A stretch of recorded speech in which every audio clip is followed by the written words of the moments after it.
She never indicated such an issue to me, and indicating it to me,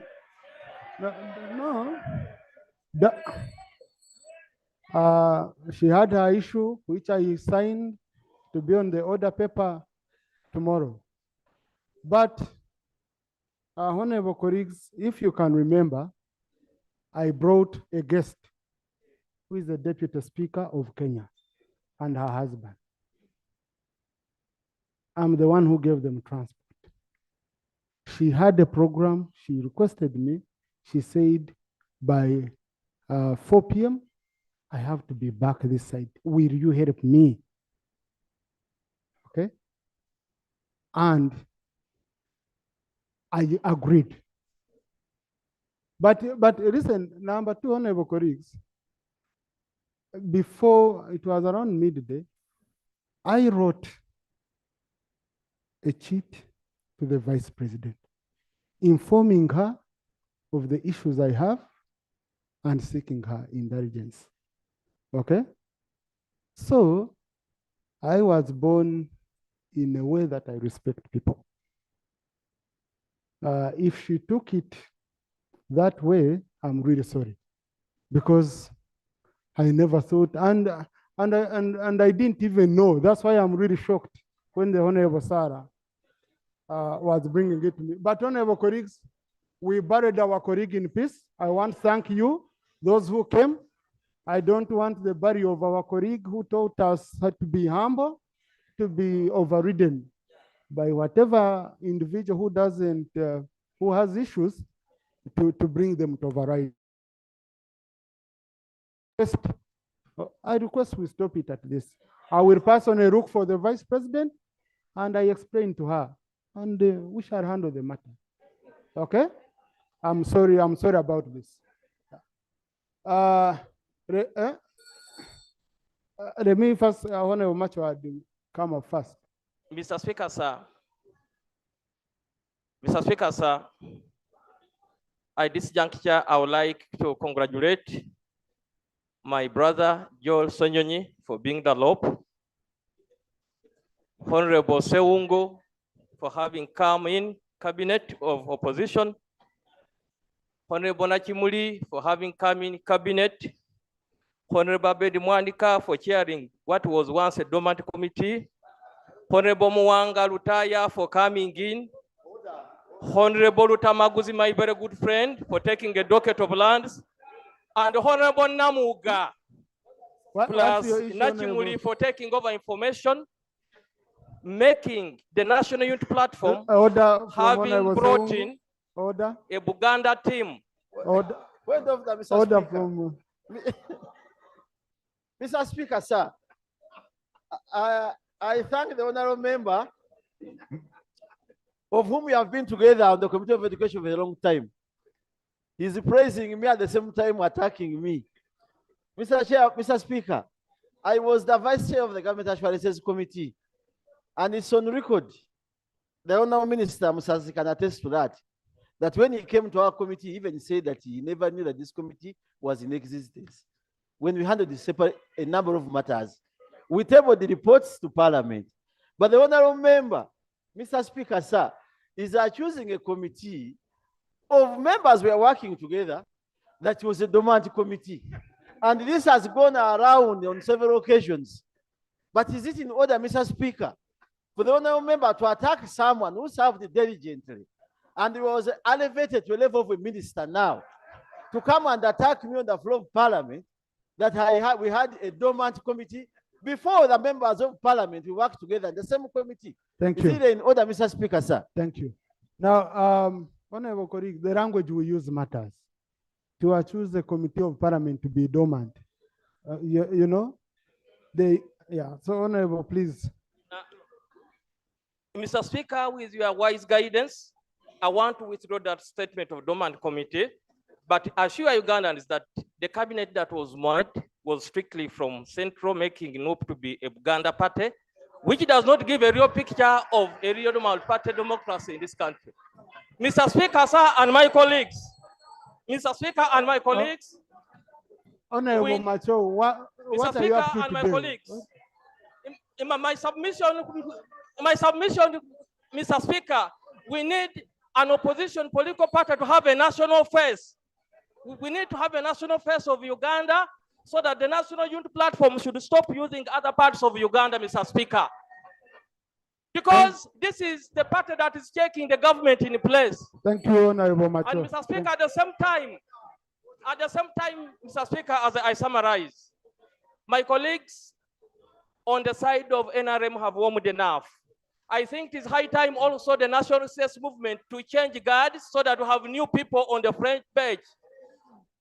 Because it is time that also the national ruling movement should change. Thank you. Thank you. Now, honorable colleagues, please. Parliament does not have any role it plays in the appointment of the shadow cabinet. They don't come here for approval. They don't need to just fight us, whom they have appointed and why. So please spare us that. Yes, Honorable Semuju.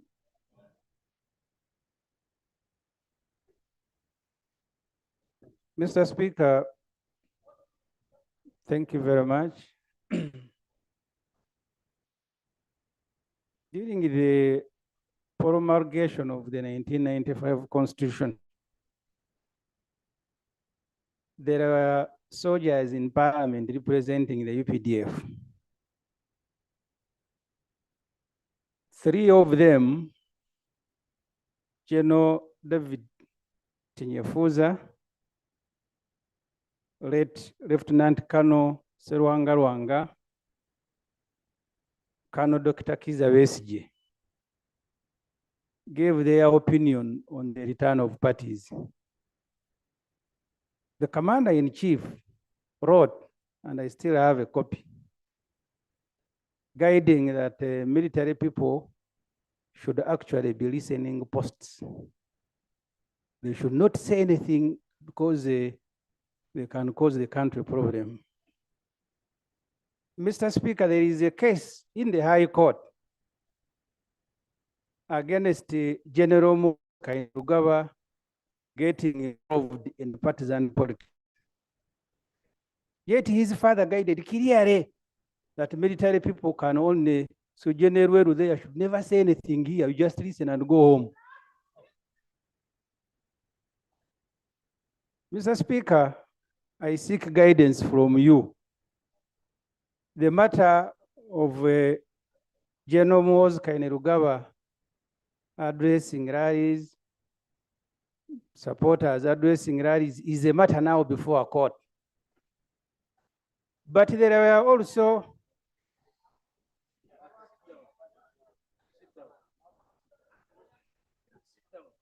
please, honorable colleagues, let's just finish. I don't know why the Honorable Nandutu is boiling. Mr. Speaker, the guidance I seek from you, I have seen the reports mainly in the social media of you, our leader, canvassing support and even thanking the people for being there for a military officer, Moses Kainerugaba, who is before a court for violating the Constitution and the guidance given by the Commander-in-Chief. In fact, if you recall, when former Army Commander General J.J. Odongo was appointed the minister, this parliament refused to approve him for more than 2 months. Eventually, that changed. If it didn't, General Katumba Amara would never have been a minister, but the Constitution was thrown just like that. So the point, Mr. Speaker, whether you are aware that there is a case in, because I don't want to see my speaker being dragged to court as a witness that is part of the MK who are violating the Constitution, as it is being circulating in the social media that the speaker not only is a member of MK, but is canvassing support for a serving military officer. So I thought, Mr. Speaker, as our leader, we have a duty to defend you. That's why I was offended when the Honorable Opengo was attacking you, because the burial is not a sitting of parliament that the speaker must leave last. I was offended. Thank you. Now, honorable colleagues, when you occupy our offices, you must have a thick skin. Yeah, all things come and you rough them off and you go on. That's how we survive. Otherwise, you start swallowing Panadol over comments for nothing. So these are things we are used to. They come and go. But on a very, very issue which Honorable Semuju, my brother, has raised, number one, I never attended any event where my brother Muhoozi Kainerugaba attended and addressed the gathering. That's number one. Number two, my youth, the youth from my district who are my voters, had what they call a baraza. Okay? And part of that baraza was also to appreciate their friend. There was no declaration of anyone that the youth of Mitoma have resolved he's going into politics. There was no declaration on anything. It was a baraza. People had football. People had a bicycle competition. People were happy. And people are excited over one of their fellow young people. And they see a bright future in him. Now, who am I to start judging them? These are my voters. No, to me, it's very honest, you know. So to me, I really do believe that Honorable Semuju, in case I'm chosen, will be the first person to defend me for attending because I never committed any crime. Honorable colleagues, if you could allow, because today we have a substantial debate on the budget framework paper. So if you could really allow, we'll just pick. Let me first speak Honorable Cooper. I'll pick a lady. Yeah, don't mind. Let's do quickly. Thank you, Right Honorable Speaker. Right Honorable Speaker, we did approve the budget for this running financial year. And in that budget, it included schools, primary and secondary schools be grant aided. The list of schools were published. But up to date, Right Honorable Speaker, no teacher has been recruited. Parents have given up paying school fees and paying what they're paying in order to take care of the teachers. It's now 7 months down the road. We have not seen the recruitment of teachers, the coding of the schools. It's 7 months down the road. So what can the Minister of Education tell us why they have taken all this long to now to the detriment of the pupils and the students because the parents have refused to pay because they knew government has taken over. And Mr. Speaker, this was not only this financial year. You remember the last financial year. That's when we had approved schools. But then the minister came and said, finance had not released the money. We brought them to this financial year. Now it's 7 months down the road. Can the Minister of Education tell us what is happening? Thank you. Honorable Minister, you're here. Oh, is it related? Okay, Honorable Sewungu, if it's related. Thank you, Mr. Speaker, sir. The matter is also related to the same. This parliament has pronounced itself on several occasions on the rising school fees in schools. And Mr. Speaker, the honorable member, I think Honorable Brendan Abukenya, report said through here. As we are talking now, parents are being charged 3 million for nursery kid, and the government is watching. I cannot mention schools for their safety, but the minister should come out clear and explain why parents are overcharged. They are charging them a lot of money from nursery, primary, and even those government-aided schools, secondary schools, are charging above even others that are private. Second, Mr. Speaker, as I conclude, during NAM, Kampala faced a lot of clearance of the roads, and a number of schools, they removed their signposts. But one of the minimum requirements of a school is a signpost. Because how will an inspector or anybody know where the school is without knowing where, without reading the signpost of the school? Could we know what is exactly happening? Are schools going to be running without signposts? Yet it's a requirement under the Education Act.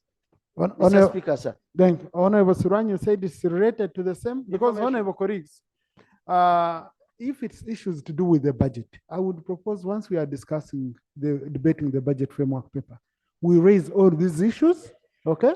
and then the ministers will capture and respond. Okay? Thank you, Right Honorable Speaker. Right Honorable Speaker, what I wanted to add was related to Honorable Sewungu's point. The Honorable Minister came here to this house and committed himself on the issue of rising school fees, and he told us he would come back in a fortnight with a conclusion and to give us a final position of government on the issue of school fees. It is good that he's here today, and that is what I'm expecting as part of his responses to the House, to tell us how they concluded, because children are already going back to school and parents are getting stuck on the issue of rising school fees. So I expect the Honorable Minister to give us a final response this afternoon. Yeah. So, Honorable colleagues, on Liberation Day celebrations in Jinja, for those who listen to the president, he talked about the issue of charges, exorbitant charges in universal education institutions, both primary and secondary.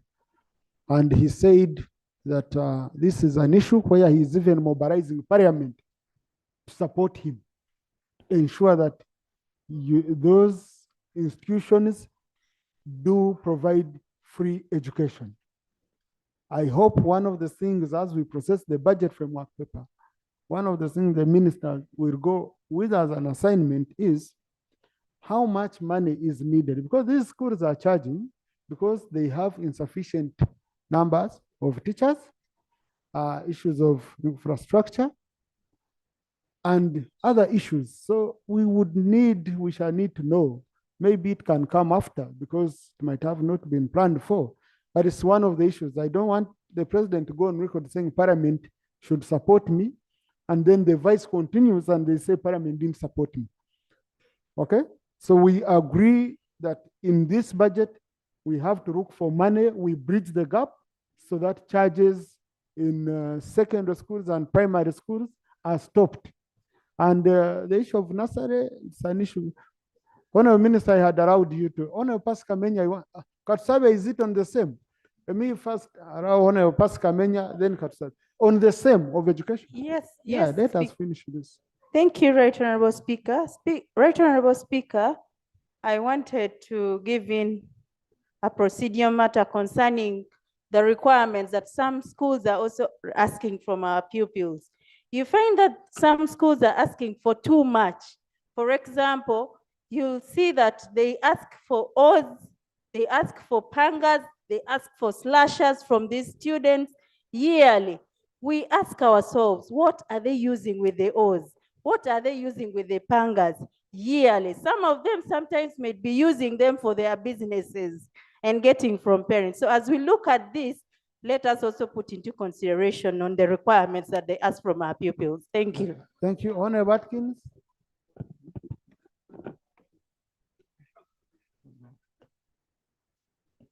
Thank you very much, Mr. Speaker. Mr. Minister,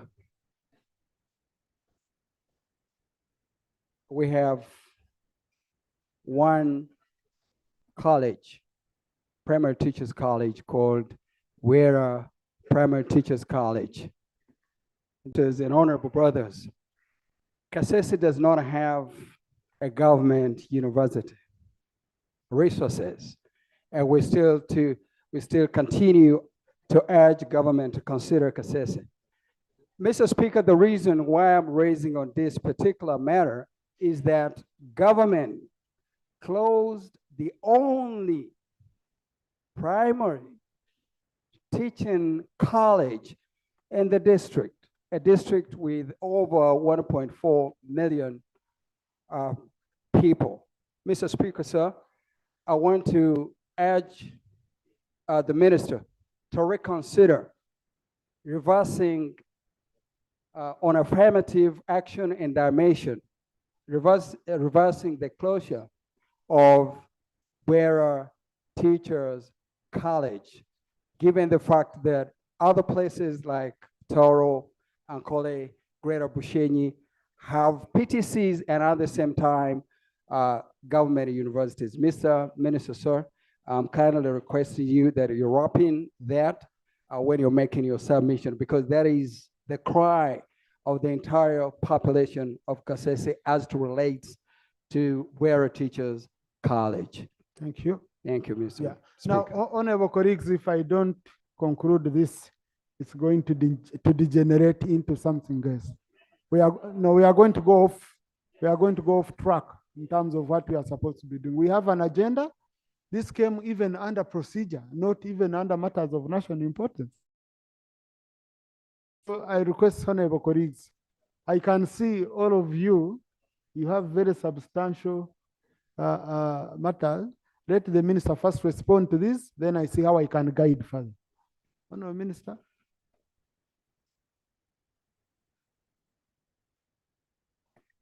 Thank you very much, Right Honorable Speaker.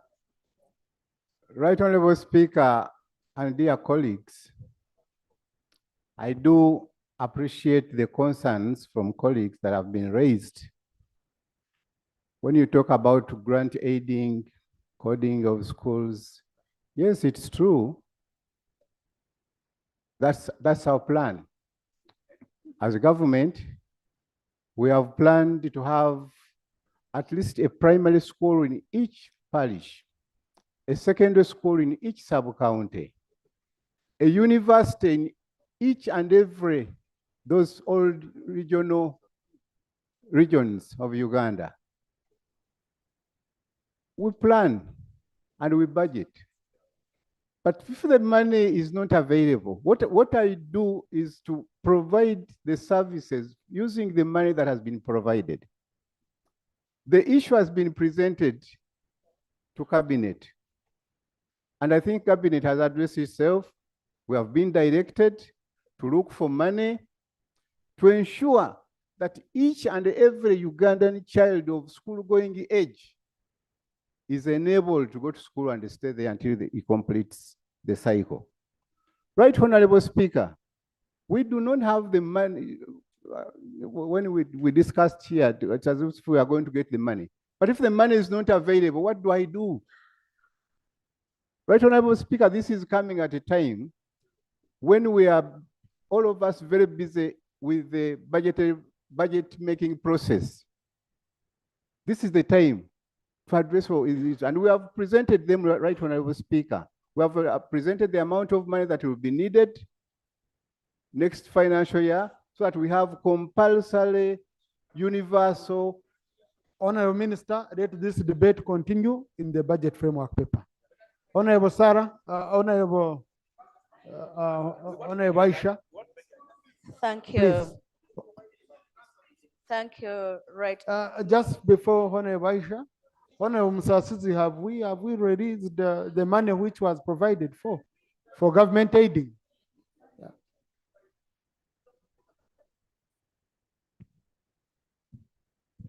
Thank you, Mr. Speaker. Mr. Speaker, whereas I cannot confirm reliably that money was provided, I wish to also respond as follows: that whenever we budget, that's the statement of intent. Sometimes we budget and don't realize the resources. If the resources are not realized, some priorities of government are deferred until such a time when the government realizes resources to implement them. And probably this is the case and the issue at hand, Mr. Speaker. Honorable Minister, have you received the money for grant aiding? Yes.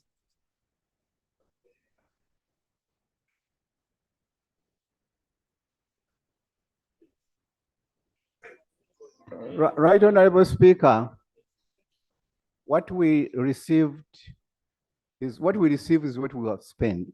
What is what we spend? We have not received that money, which would be used to recruit teachers, which would have been used to grant aid and coding of the schools that are concerned, Right Honorable Speaker. Thank you. Now, honorable colleagues, we have an order paper we are following today. This is a very important issue, I understand, okay? But today was dedicated to the budget framework paper. I will accommodate all these views when we are in the budget framework paper, and for issues for which we want the minister to explain further, we can give him up to tomorrow to come back and respond, okay? Because sometimes he also needs to go and consult in the ministry, the technical people. Honorable Aisha? Thank you, Right Honorable Speaker. Right Honorable Speaker.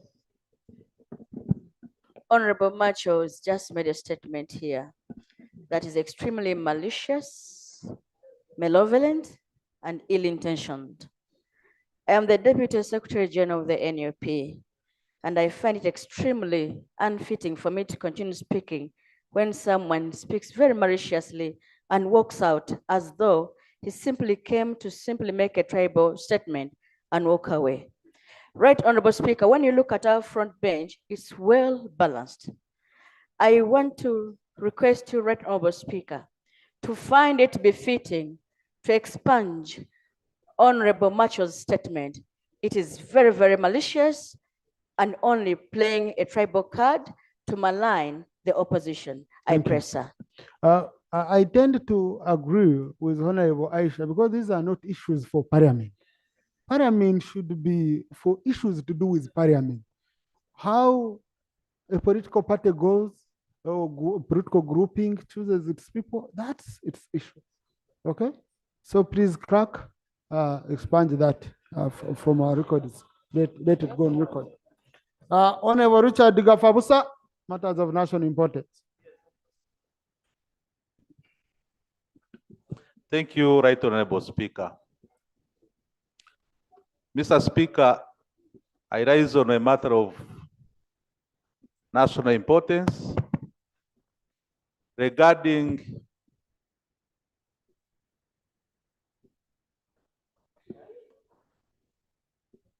Mr. Speaker,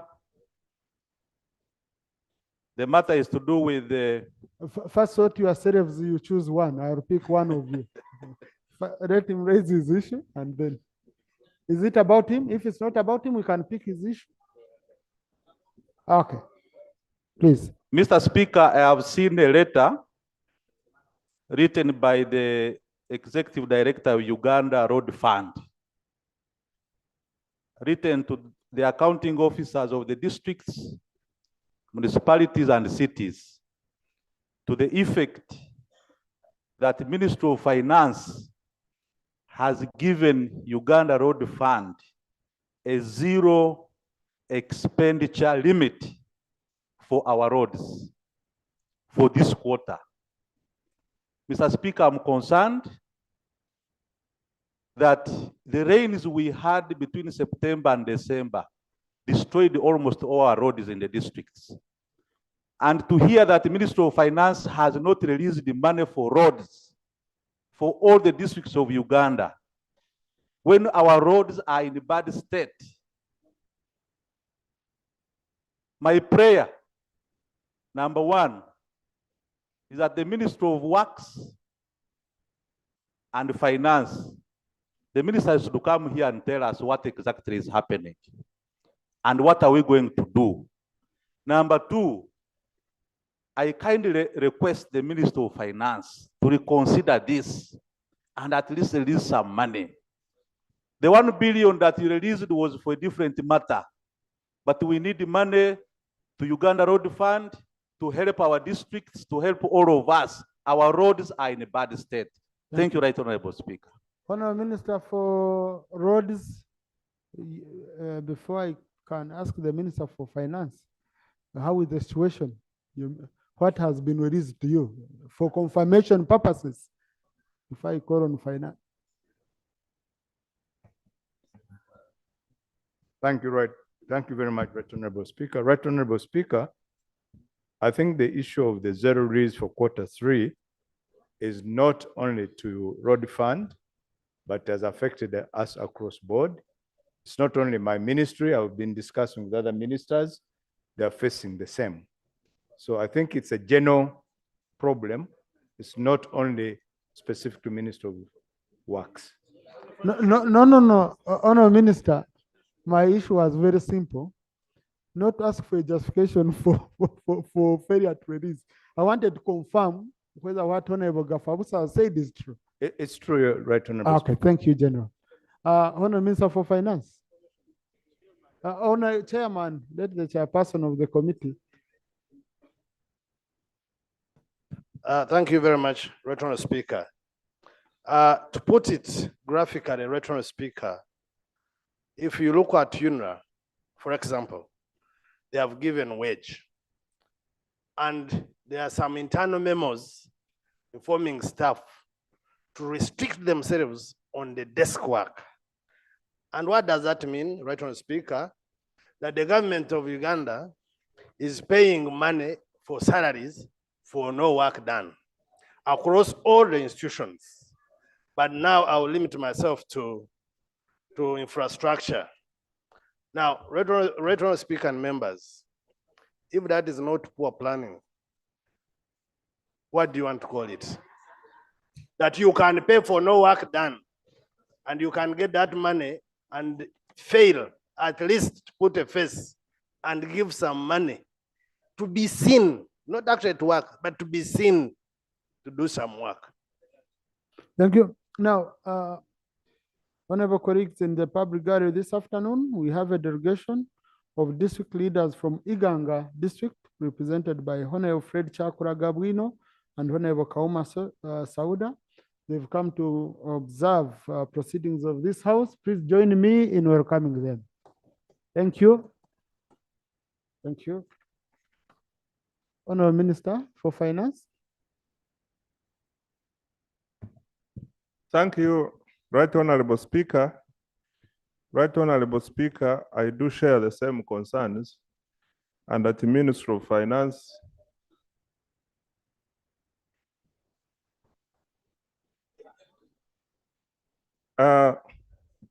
Mr. Speaker, I wish my friend Sewungu would allow me to respond.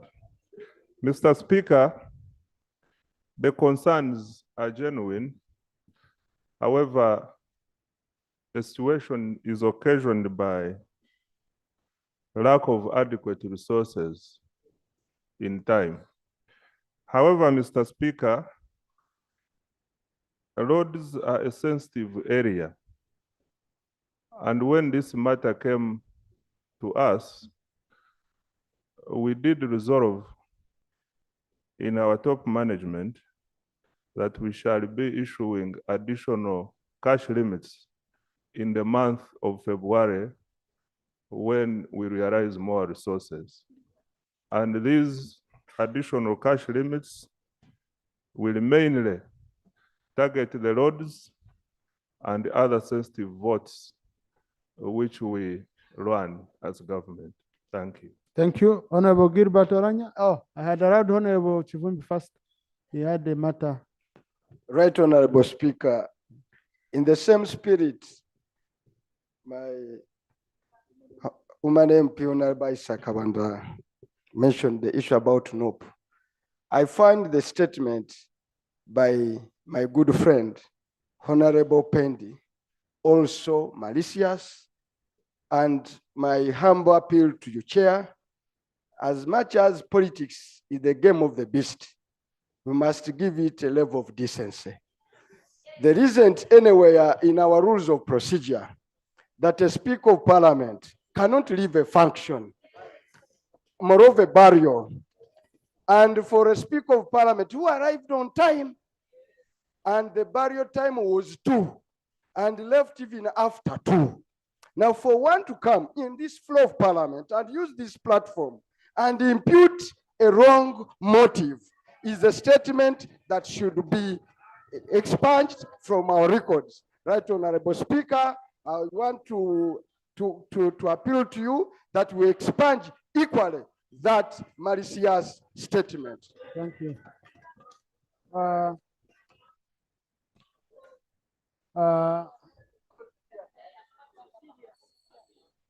Honorable Jonathan Odu.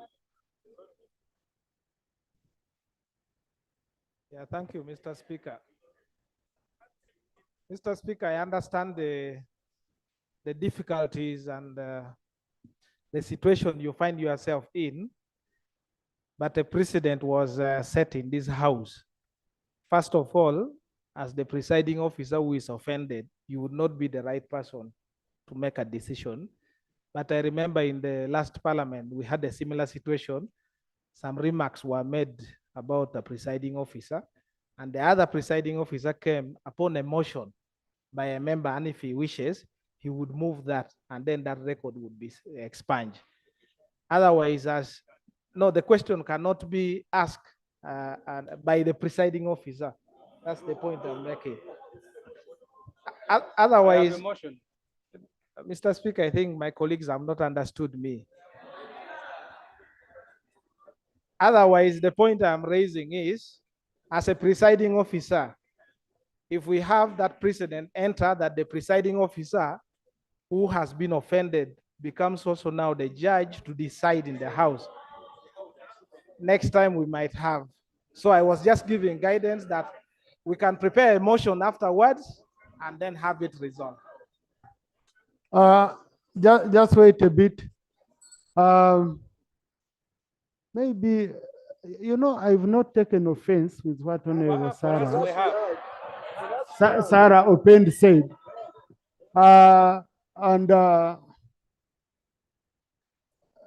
Maybe because he had not heard my side, because I went even to Muzei to ask for permission, Muzei granted it. So maybe I should.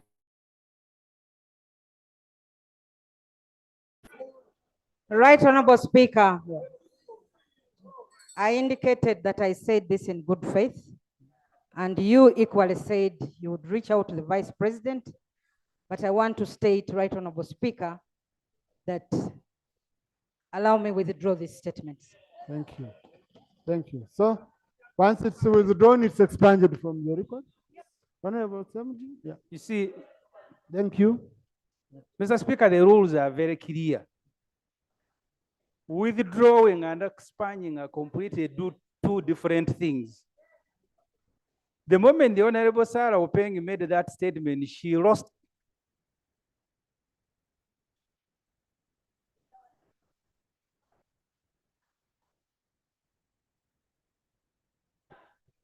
She lost the right to be the one because we are very angry.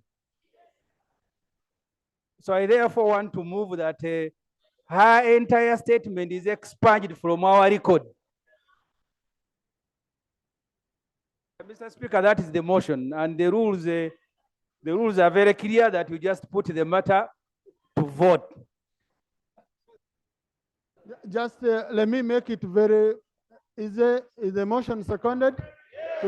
Because even Honorable Saragut, Honorable Sirwani, Honorable Sewungu, Honorable Bigaros, Honorable Nyeko, Honorable Pamera, Honorable Commercial. So I thank you. I now put a question that the statement by Honorable Saro Pendi be expunged. The whole statement, including the withdrawal part, be expunged. Those in favor say and to the contrary, no. The ayes have it. Thank you. Yeah, thank you. Yeah. Right. Honorable colleagues. Procedure. Yeah. But honorable colleagues, you know the rules. You can't access a microphone without permission of the presiding officer. So, no, honorable colleagues, I just encourage you that when you have such issues, you consult. It helps a lot. We avoid situations. But I never take. Let's go. The elders have guided very well. Honorable Gilbert Oranya. Thank you, Right Honourable Speaker. Right Honourable Speaker, since this is my first time to speak this year, I would like to say Happy New Year to my colleagues and to you, Right Honourable Speaker. Right Honourable Speaker, I raise on a matter of national importance concerning the killing of Dr. Ochara Samuel, the district veterinary officer of Amoro District Local Government. Right Honorable Speaker, the killing of Dr. Chara took place on the 25th of January 2024 at 2 a.m. Right Honorable Speaker, Dr. Chara was in the company of the DPC of Amoro, the Deputy DSO of Amoro, and the RDC of Amoro District Local Government. And they were moving late night on claims that they were implementing the presidential directives of evicting the Balalo from Amoro District. Right Honorable Speaker, late at that time, the DPC of Amoro and the Deputy DSO and RDC informed the community that Dr. Chara was shot dead at that late hour by one Kopolo Akeo Francis. Right Honorable Speaker, the death of our DVO shocked everyone in Acholi sub-region. Right now, we do not know exactly what happened at that late hours at 2 a.m. in the morning. Yet Dr. Chara was called right from his home. He was picked from his home by the DPC and the Deputy DSO of Amoro. Right Honorable Speaker, the issues of Balalo in our area is quite serious. Our prayers is that one, investigation should be done thoroughly on the DPC of Amoro, the Deputy DSO of Amoro, and the RDC of Amoro on the circumstances surrounding the death of Dr. Chara. And two, Kopolo Ikeo Francis, who is claimed to have caused the death of Dr. He should also be properly investigated. Further, Honorable Speaker, according to the father, indicates that there were no bullets shot at Dr. Ochara. What the doctor told the father, that there's scars, there's some big wound on the body, but no bullet was seen. Therefore, we are thinking that something might have happened to the DVO of Amoro. Right, Honorable Speaker, I pray that the minister concerned takes serious steps on this matter, and we really request for the report as fast as possible to console the family. I beg to move. Thank you. Sorry about that, Honorable Gilbert. Right, Honorable Prime Minister, though we must take caution that this is a criminal matter, like the way you've said investigations should be done thoroughly, indeed they should, but the issue of linking up with the community so that it doesn't spread is a very, very important issue. Beyond the criminal investigations and all that, there is community engagement on such issues. Otherwise, some people might think because of issues of Bararo, now they've started killing and spreads beyond. But right, Honorable Prime Minister?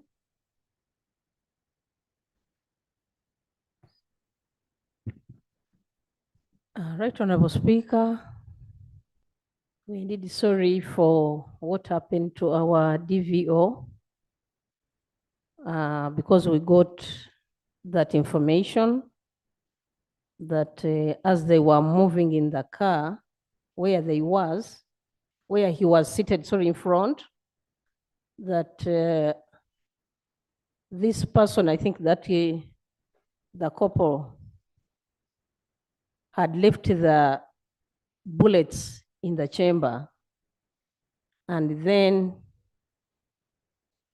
a bullet got out of the chamber into the leg of that person, that man, who is a couple, the owner of the gun, and went into the cabin where the DVO was seated. Right, Honorable, can we yes. not go? No, I'm just saying that because we are very sorry. I just wanted to say something. Hansard is an Yes. official public record. Yes. So we have to be So what I wanted to say is that we are very sorry about that. And you know that is a story that we had, but the investigations have to be thoroughly done to know exactly what happened. And a report will be given to this parliament. I thank you. Thank you. No, Parliament does not receive such reports. They are not ours. These are reports for the DPP and all that. Yeah? But what is very important from what I got, engaging the community. For example, with preliminary information, cool tensions, you would engage readers from the area MP and all that, and you manage the community on such matters. So I request, Right Honorable, arrange with the Minister for Internal Affairs. Tomorrow you meet with these MPs because I can see they need to tell something to their people on the ground. Okay. Honorable colleagues, members of parliament, tomorrow we shall have a meeting in my office, that is third floor, so with the Minister of Internal Affairs. Time? At 10. Thank you. Honorable Lino Singopek.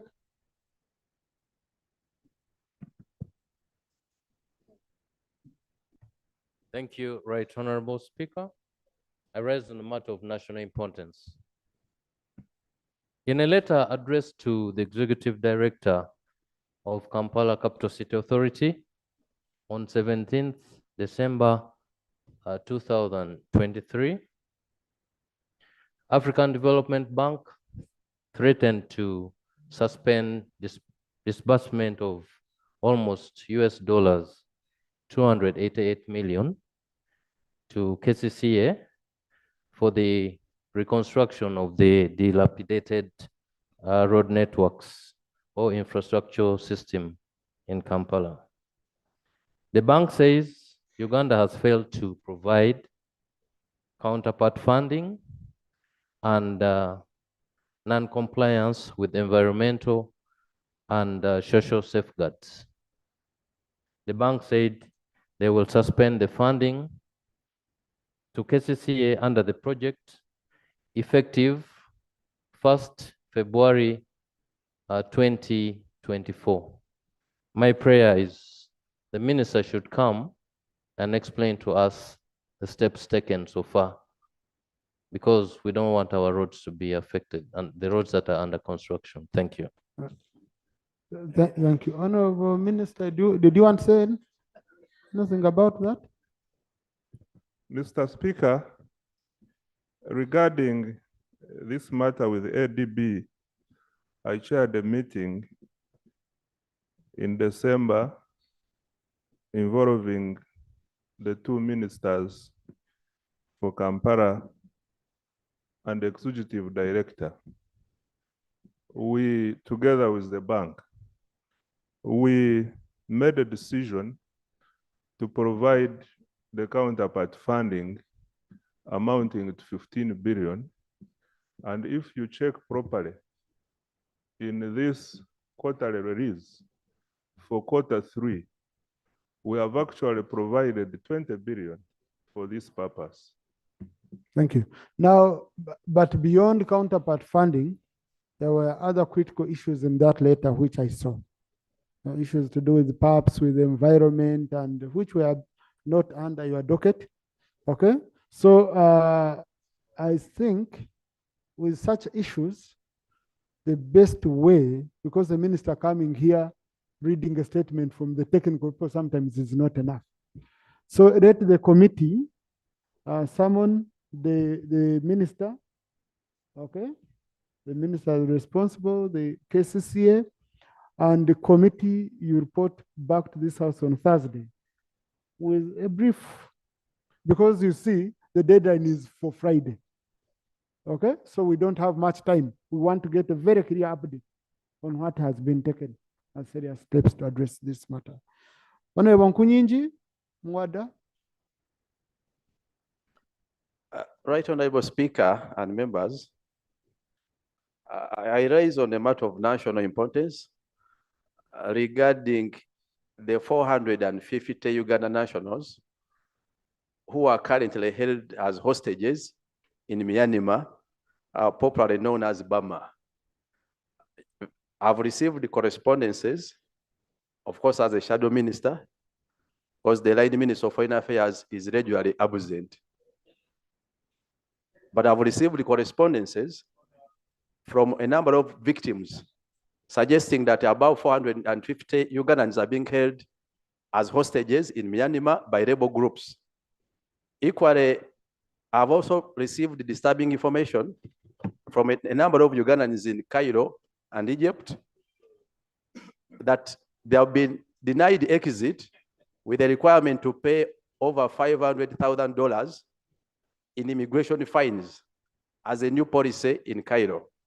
Right, Honorable Speaker and members, my prayers are that the government of Uganda and the Minister of Foreign Affairs comes here and brief this House on the actual number of Ugandans being held in Myanmar by rebel groups and which efforts are being initiated and taken to rescue these Ugandans. Equally, which measures are being initiated to rescue the Ugandan nationals who are currently stuck, majority detained in Egypt and in other countries of the Middle East. I beg to submit. Thank you. Honorable Minister, come on Tuesday next week with a statement regarding this matter. It's a very, very critical matter which needs urgency. So Tuesday next week. Yes, Honorable Timuga. Thank you, Mr. Speaker. Mr. Speaker, you earlier guided that in order for some of our new members to be known, especially on the opposite bench, that the shadow ministers could occupy the front desk. And at the moment, I'm seeing some senior shadow members sitting at the back, and we have a lot of space at the front unoccupied. Thank you.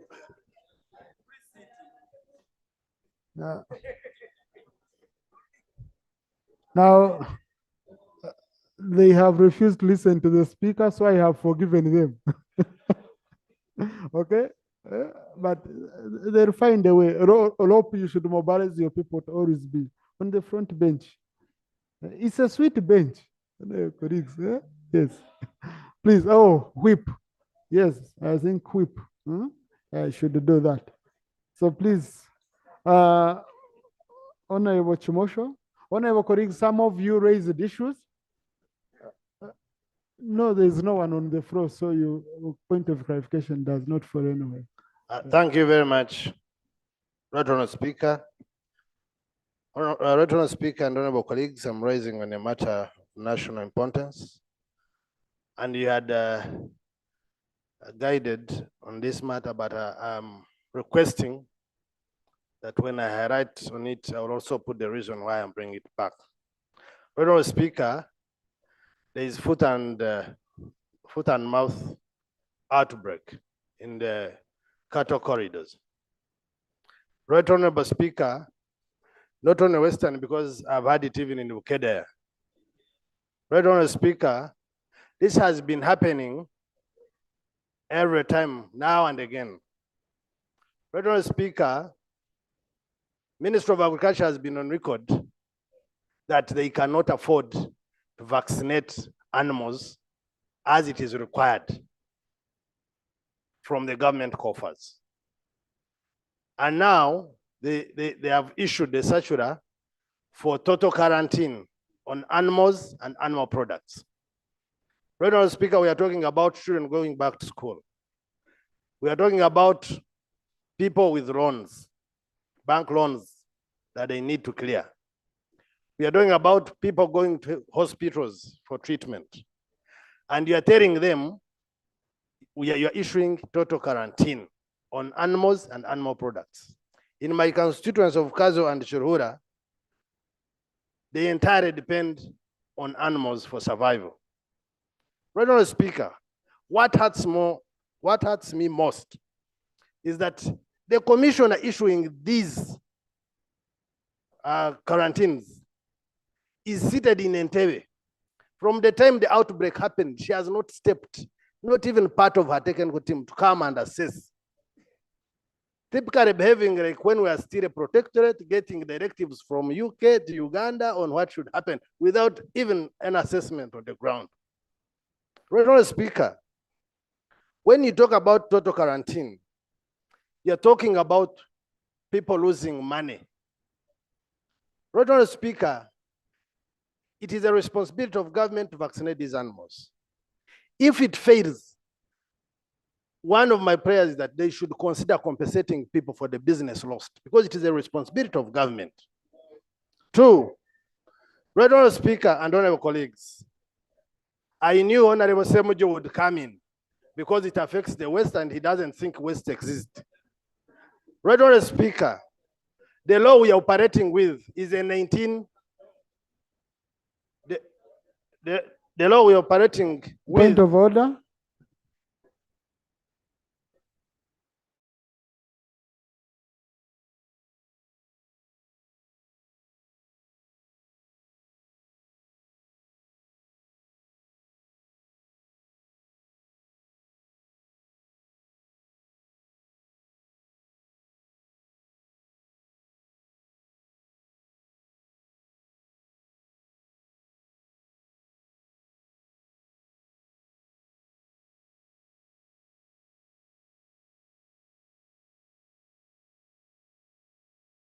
Honorable Timosho, why are you entering into Semuju's heart? Speak out whatever is. Right Honorable Speaker, I love Honorable Semuju, and it was out of the excitement that I mentioned his name. Thank you very much. So kind of withdraw that. But you remember we passed the bill here. So this business of men loving men. I withdraw. I withdraw, Right Honorable Speaker. Right Honorable Speaker, Right Honorable Speaker, with my guidance, I withdraw the statement. Right Honorable Speaker, the very important issue here is that we're operating with the law of 1918.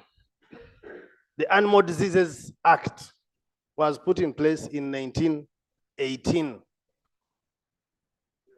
And that is the law that we are moving with. We are not looking at the considerations of the economy. We are not looking at the changing trends. We are not looking at anything. And we are still using the same law to address the 2023, Prayers, 24. Prayers, Honorable. My prayer, Right Honorable Speaker, is that my first prayer is that the ministry should consider amendment of this law immediately. But two, on matters of national importance, I don't allow you.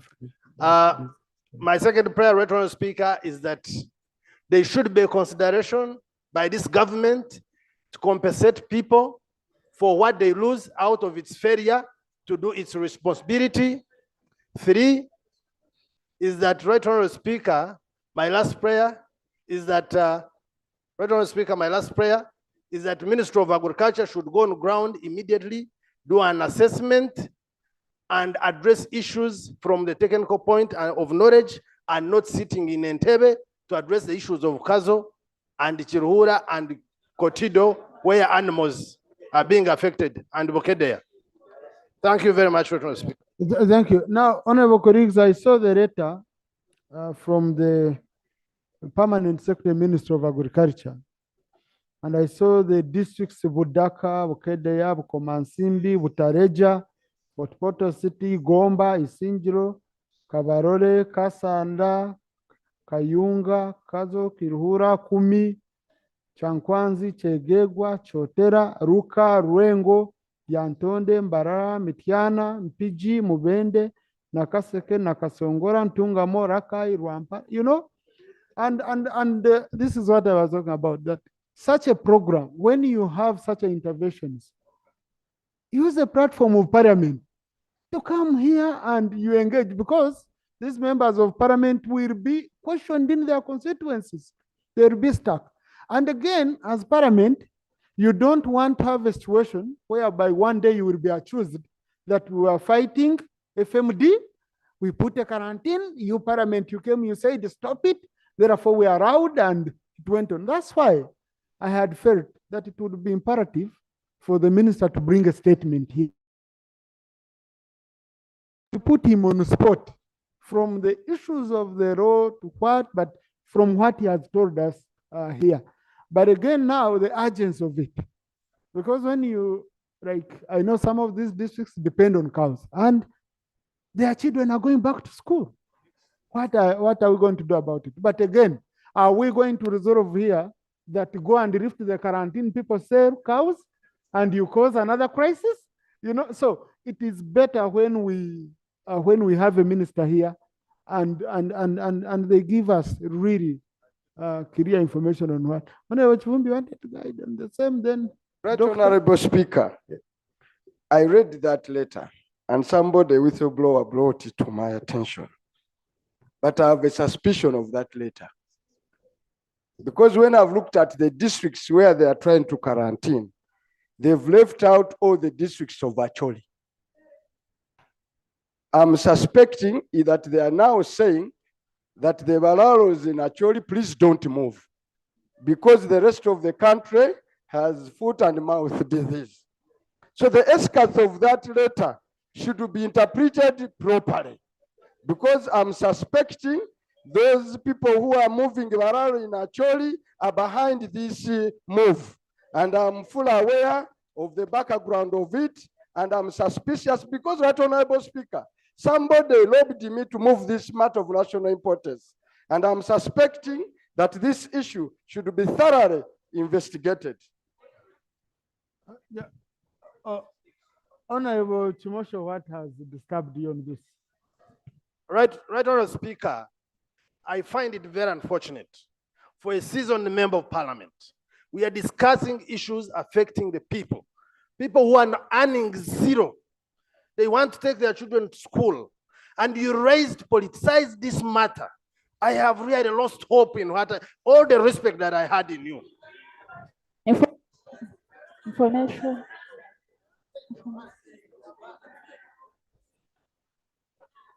Veterinary doctor. Thank you. Thank you, Right Honorable Speaker.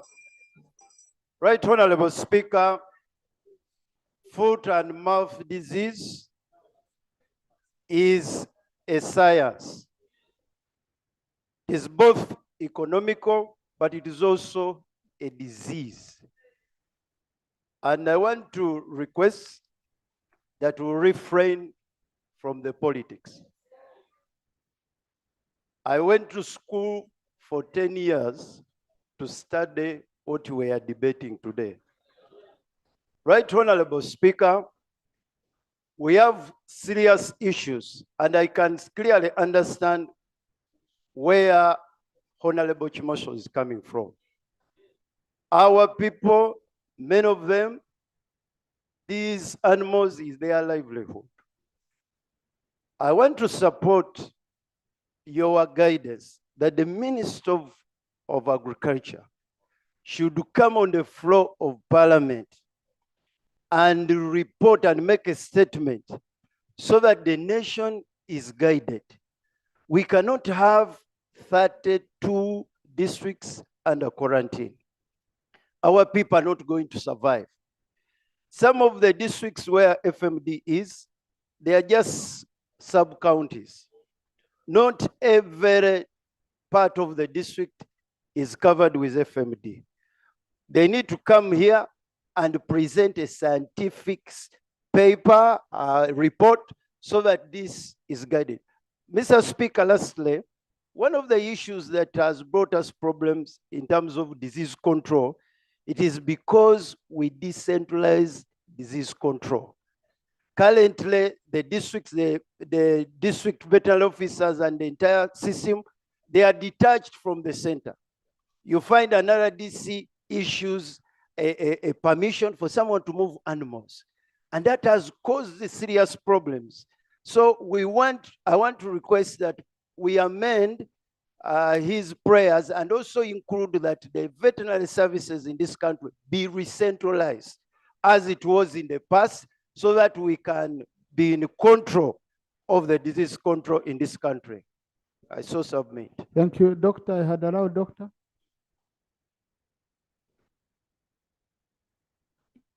Thank you, Right Honorable Speaker. Right Honorable Speaker and colleagues, before I say something, I want to register my condolence with the family and the people of Northern Uganda upon losing a colleague who was actually a district veterinary officer. This particular issue we're discussing is very contentious. I can now imagine a situation where a district veterinary officer who has been in charge has lost his life. And we're talking about outbreak of FMD. I want to agree with the colleagues and more so Honorable Kimosho,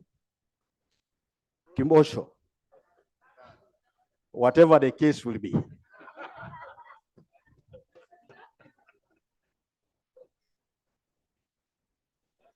That one. FMD is a serious disease. And if not controlled, it can really put our country in a very big problem. I remember one time I stood on the floor of Parliament and I personally proposed that we would borrow a leaf from Kenya, where a factory was established and it is seriously manufacturing vaccines for livestock diseases, and FMD is one of them. There was a statement that was made that Uganda was in the process of having a factory, but that has not been implemented. We are having children going back to school, and not only children. Most of us derive our livelihood from animals. And it is very unfortunate that when FMD occurs in an area, the minimum period that a place can suffer is actually 6 months. So now in a situation like this one, we're even likely, if this issue is not handled properly, we may reach 1 year when a district is quarantined.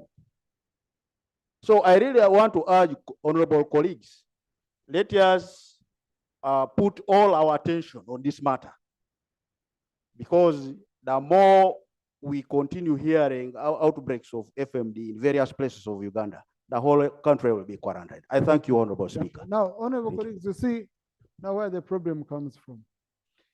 If we operate by letters coming from technical people to technical people without engaging the community, you fall into such a situation. So because of the urgency of this matter, I had given 2 weeks, but let the minister on Thursday bring a statement to this effect, and I will give 1 hour. Okay, we shall have 1 hour of handling this matter so that we can accommodate all of you. I see Chirhura wanted to speak. I see Amwata wanted to speak. I see Kasanda, you know. So let's do it that way on Thursday. But right, Honorable Prime Minister, please ensure this is done, okay, on Thursday. Now, honorable colleagues, the other issues, I have some issues, but I found most of them can easily fall into the debate for BFP. So I will carry it on from there. Next item. Item number 3 on the order paper, bills first reading. Just wait. Let us first have the bill. Please, I've allowed the bill before. I will allow you later. I will allow you later. Honorable Minister.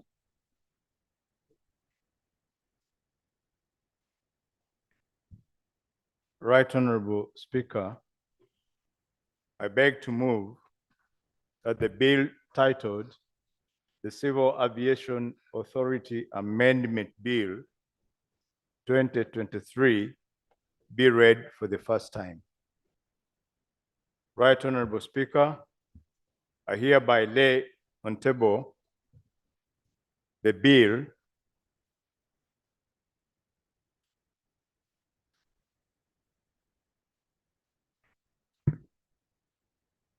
I beg to lay, and the accompanying certificate of financial implication in compliance with Section 76(1) of the Public Finance Management Act 2015 and Rule 1171 of the Rules of Procedure of the Parliament of Uganda. I beg to lay. Thank you, Honorable Minister. The bill stands referred to the Committee on Physical Infrastructure.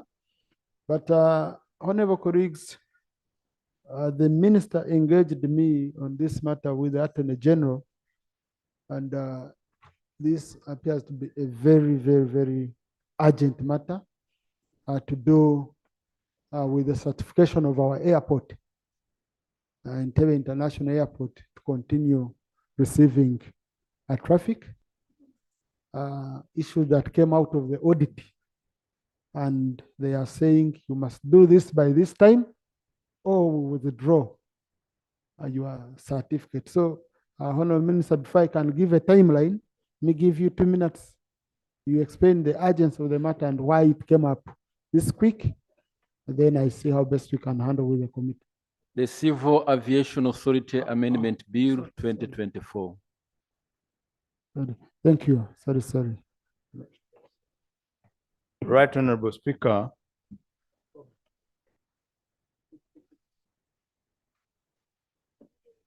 Apologies.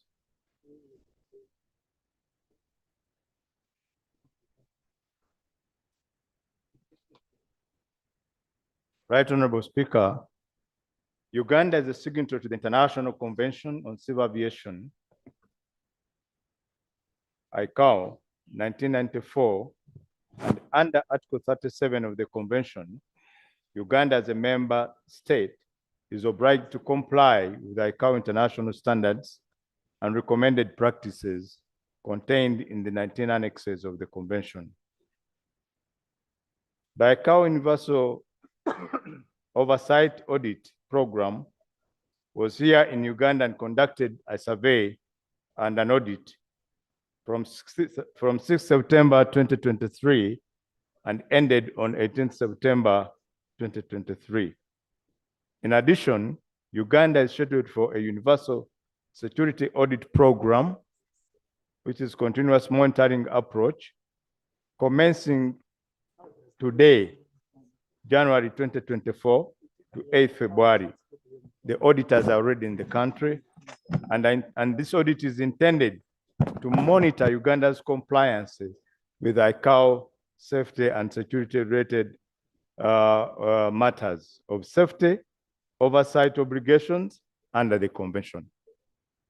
During the audit in September, a number of gaps were identified in the primary aviation legislation, the Civil Aviation Act, which, if not addressed, could have exposed Uganda to adverse audit findings that could have a far-reaching implication on the country, including a finding of a significant safety concern. A finding of a significant safety concern is in effect a notice to the world that it is not safe to travel to Uganda or to travel by air to Uganda or on any Ugandan registered aircraft. So that's the matter. It's as urgent as it is. Right, Honorable Speaker, I'll be able to submit, and that's why we need this matter to be fast-tracked. Thank you, Honorable Minister. Honorable colleagues, it's too close, I think. It's a bit of two clauses, but it's all about our conformity to the international specifications and the ongoing audit. If we don't, I don't want us to really have a crisis. So I refer the bill to the committee. Honorable Chair of the committee, meet tomorrow. On Thursday, give us a report here. We shall finish that bill on Thursday. When we have such an urgent matter, sometimes our hands are tied, especially if it's compliance with international requirements. But you'll have to follow the due process, ordering people. Please handle it tomorrow. It's a very, very small bill. Yeah, thank you. Yes, Honorable Semuju. Oh, I had allowed Mr. Speaker, on this matter. Yeah. This government has come here and moved that we suspend the rules to remove age limit, which was not going to kill anyone. Why are they not moving a motion to suspend on a matter of this grave nature? If they can move that on age limit, we remove everything such that one man can benefit.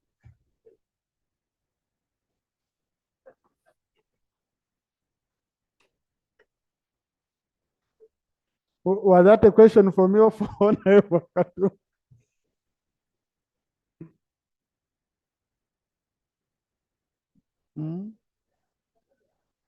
Yeah, honorable colleagues, the rule says within 145 days, within 45 days, okay? So if you do in 1 day, if you do in 2 days, as long as you do within 45 days, as per Rule 129 of our rules of procedure. So there is no need for him to require that we suspend the rule. Maybe if he wanted us to go beyond 45 days, okay? Honorable Cyrus. Right Honorable Speaker, thank you for the opportunity. I rise under Rule 141, delays with the bills. 141.1 states, subject to the Constitution, a bill introduced in the House shall not be with the committee for consideration for more than 45 days. 141.2. If a committee finds itself unable to complete consideration of a bill referred to it in sub-rule 1, the committee may seek extra time from Parliament. 141.3. Where extra time is not granted, or upon expiry of extra time granted under sub-rule 2, the House shall proceed to deal with the bill without any further delay. Right Honorable Speaker, more than 6 months ago, actually last year, you did refer the bill on the National Legal Aid to the Committee on Legal and Parliamentary Affairs. And you instructed the committee to come back to the House with the report within 30 days.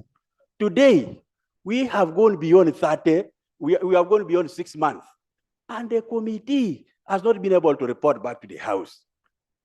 I want to beg that Chair and Speaker, you invoke the powers of this rule to have this bill considered in accordance with these rules, because actually the rules of procedure are an act of Parliament. In effect, this is a law. By avoiding the law, we are running away from the law, and the law must catch up with those who run away from the law, which may not be a good thing. Right Honorable Speaker, I beg for your indulgence and action. Thank you. Thank you. Yeah. Honorable Cyrus, if my memory serves me right, there were issues which the committee and the move of the bill and the Attorney General were supposed to work on, because the Committee on Legal Affairs has been doing a fantastic job. By the way, the Vice Chair is here. I was trying to look for the Chair. The Vice Chair is here. Wait, Honorable Cyrus. Honorable Vice Chair Mutembri.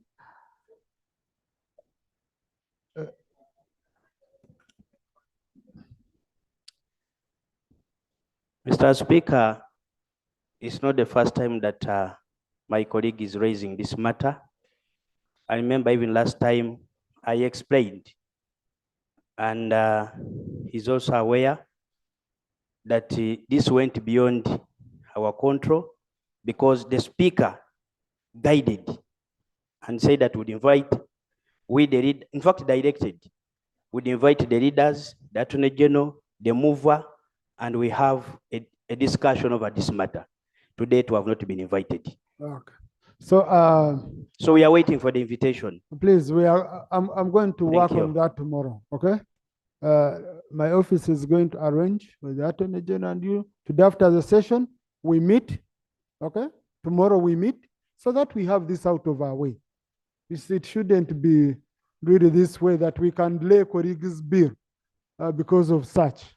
And we know either we are dealing with it or we are not, but it's not even our right. We are just going to ensure the report is presented, but let's reconcile the differences which the Speaker was talking about. I'll consult with her and we solve it tomorrow so that it can come here and we conclude the matter. Okay? Yes. Next item. Item number 4 on the order paper, laying of papers 4.1, the semi-annual report of inflows, outflows, and assets of the Petroleum Fund for the financial year ended 30th June 2023. Minister for Finance. Mr. Speaker, sir, I beg to lay on table the annual report on inflows, outflows and assets of the Petroleum Fund for the period ended June 30th, 2023. I beg to lay. Thank you, Minister.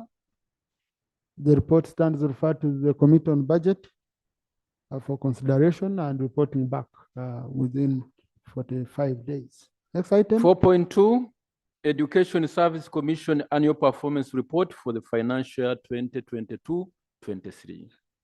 Honourable Minister.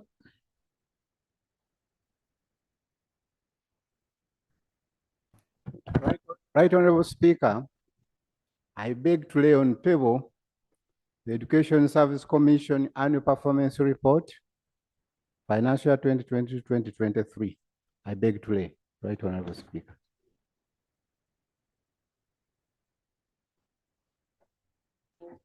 Thank you. So the report is referred to the Committee on Education, which will process and give us an assessment and report back.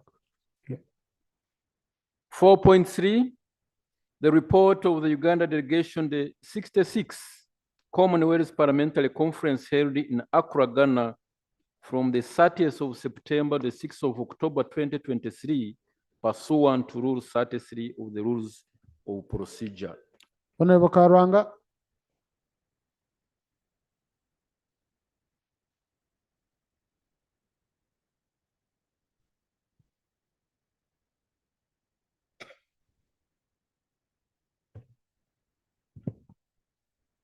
Thank you, Mr. Speaker. Right Honorable Speaker. Right Honorable Speaker, you sent a delegation of members of Parliament to attend a conference in Accra, Ghana on 30th September last year. Right Honorable Speaker, under Rule 33(2), I'm supposed to give a brief of what exactly happened on that very conference. But because of time, allow me to just give you a hint of what is in this report. Right Honorable, and this conference entitled the Commonwealth Chapter, the Commonwealth Charter, 10 years on the values and principles of parliamentary to be upheld. We had various subtopics of which we attended. After these subtopics, Right Honorable, we got several recommendations. And after this recommendation, Right Honorable, we used that very golden opportunity and we visited the Secretariat of Africa Continental Free Trade, of which we came up with a very crucial resolution that you allow the Committee of Trade also to visit these people so that we can get some good trading trends along that secretariat. Right Honorable, I beg to lay the report. Thank you, Honorable colleagues. The rules require me to appoint a time for debate. Clerk, please consider this item on the order paper next week so that we can allow debate on it. Thank you. Next item. Item number 5 on the order paper, motion for the adoption of the National Budget Framework Paper for the financial year 2024-25, 2028-29, and debate ensues. Thank you, Honorable colleagues. You remember on Thursday, we received 2 reports.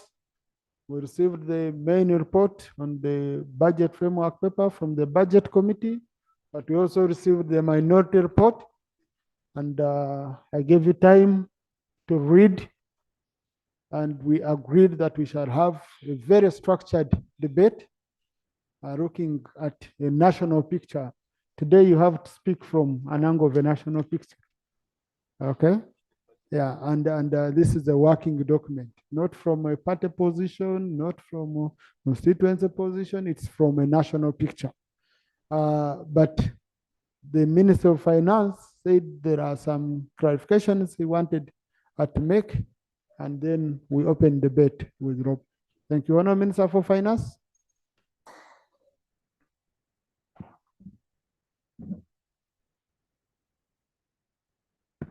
Thank you, Right Honorable Speaker. Right Honorable Speaker, we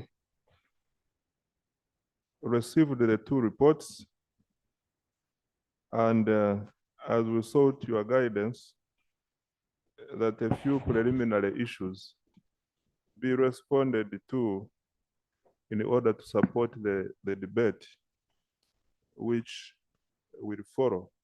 And I wish to pick out the salient issues in the two reports as follows. Number one is that the budget framework paper referred to the committee had two sealings. Mr. Speaker, this was observed in both the minority and the majority report, and we wish to respond as follows.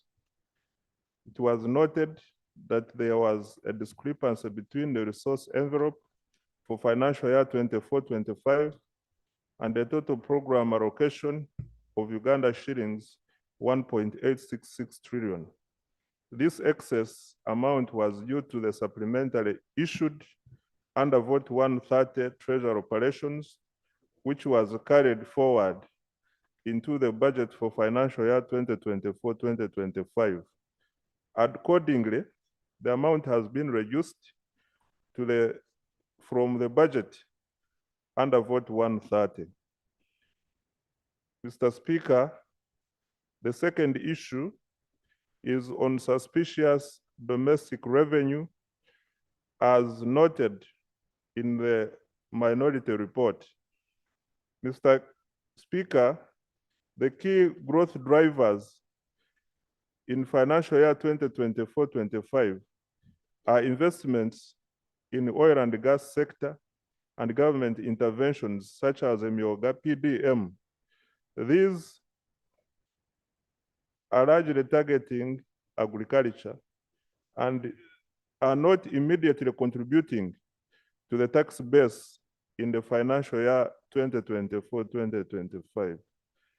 But the expected revenue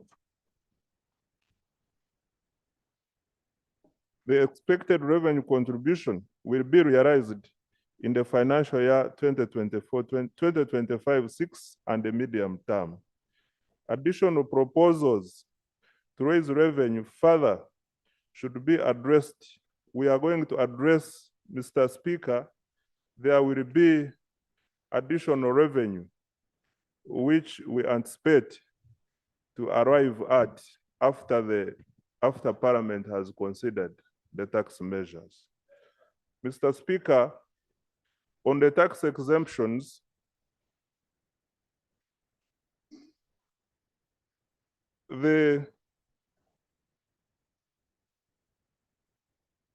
Mr. Speaker, the minority report also observes that the Auditor General in his December 2023 report, page 178, queried the tax exemptions amounting to 1.4 trillion granted to various companies. The stated purpose for these exemptions is not met, and yet the practice continues. Mr. Speaker, I wish to respond as follows. All the tax exemptions are provided for under the relevant tax laws. However, the law also provides for the minister powers to pay taxes on behalf of certain strategic investments, notably manufacturing, including operators in the private industrial parks.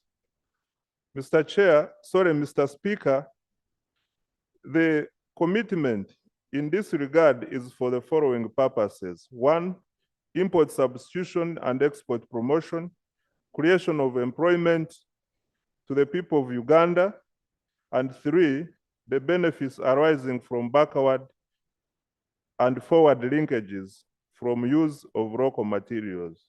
Uganda is now self-sufficient in production of many previously imported products on account of the above deliberate policy.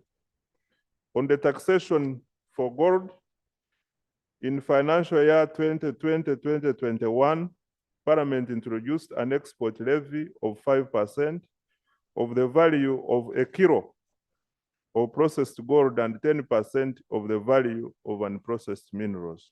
However, in 2021, there was a subsequent amendment to the rates by the Mining Act 2021, which revised the levy to $200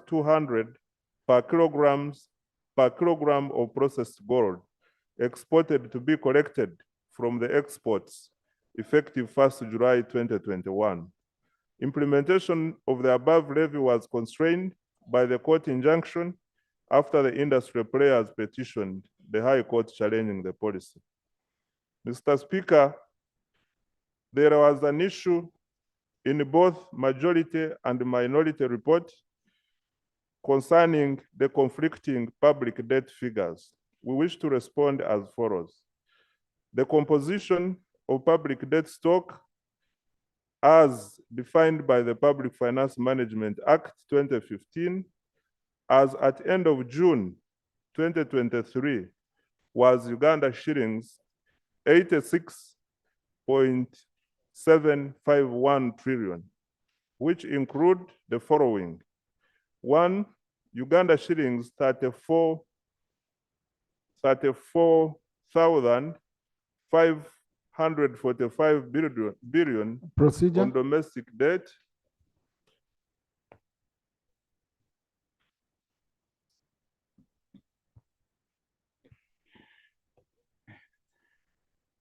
Mr. Speaker,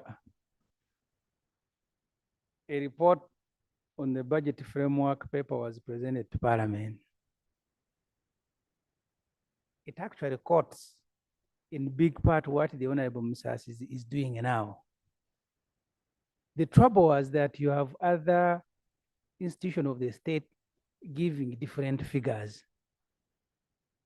The procedure issue I am raising, whether the Honorable Musas should present his budget framework paper and then seek the first right to debate it, which is in this Parliament, the history is actually irregular. So I am seeking a procedure issue, whether a person who presented one figure that is conflicting with the one of the Auditor General, Bank of Uganda, should be the first to come here and debate his own budget framework paper, Mr. Speaker. Thank you, Honorable. When the two reports were received, the Minister for Finance approached me, said there are issues he fears, if not clarified on, then the debate might not come out effectively, because in some of them, it was more or less what he considered really to be misleading, how it had been presented in the different reports. So he requested for little time to make clarifications on those issues before we open debate. And he felt the information he would give as a minister in charge of finance and who presented the budget framework paper would help in the debate. So anything that can facilitate a credible debate in this house, to me, I think it is something which would be acceptable. Honorable Kanya? Honorable Speaker, last week, after the both reports were presented, and even during the budget committee engagement, that matter came up because these are legal issues. Bank of Uganda is independent, Office of the Auditor General is Office of Parliament. And therefore, the report they present are reports to this Parliament. The Minister of Finance accounts to Parliament through Auditor General. And therefore, we have agreed that the Minister of Finance will hold meeting with the Governor Bank of Uganda, because constitutionally, even under the Public Finance Act, the Minister of Finance is also the exchequer. So we agreed that the Minister of Finance will hold a meeting with the Governor Bank of Uganda, Auditor General, and come up with one unified position instead of us operating in a silo. And therefore, if the minister comes back today without a written position of Bank of Uganda and Auditor General, how will his single position help us proceed? I beg. Thank you. Now, these are the questions you would ask him in debate. Okay? These are the questions you're going to ask him in debate here.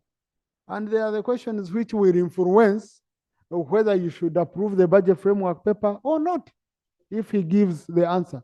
And then don't allow to be misread. If his aim is to mislead you, don't allow to be misread.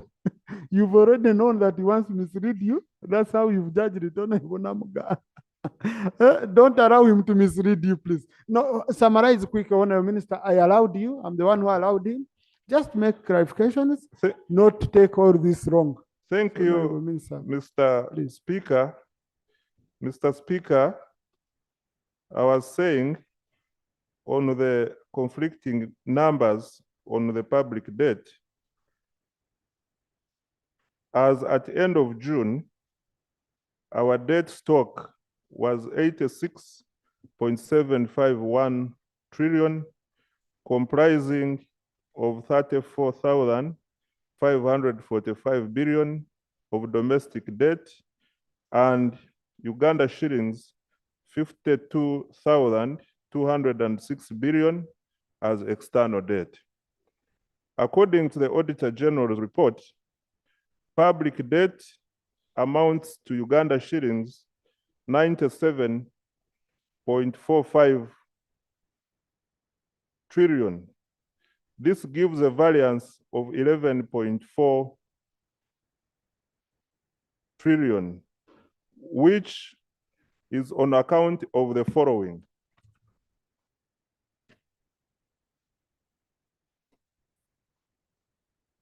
One is on accounts payable. Mr. Chairman, sorry, Mr. Speaker, sir, whereas our figure does not include the accounts payable, that is court awards, BOU reimbursement, local shares, etc., amounting to 10.5 trillion. This is recognized by the Auditor General. The Auditor General also includes in his recognition of debt deposits which are on government accounts waiting to be transferred to different beneficiaries. And also the audit figure includes pension and gratuity amounting to 316 billion. Mr. Speaker, the last contentious issue which I would like to deal with, sometimes you have to listen what you don't want to hear.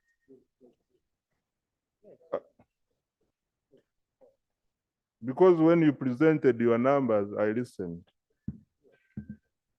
Mr. Speaker, the last issue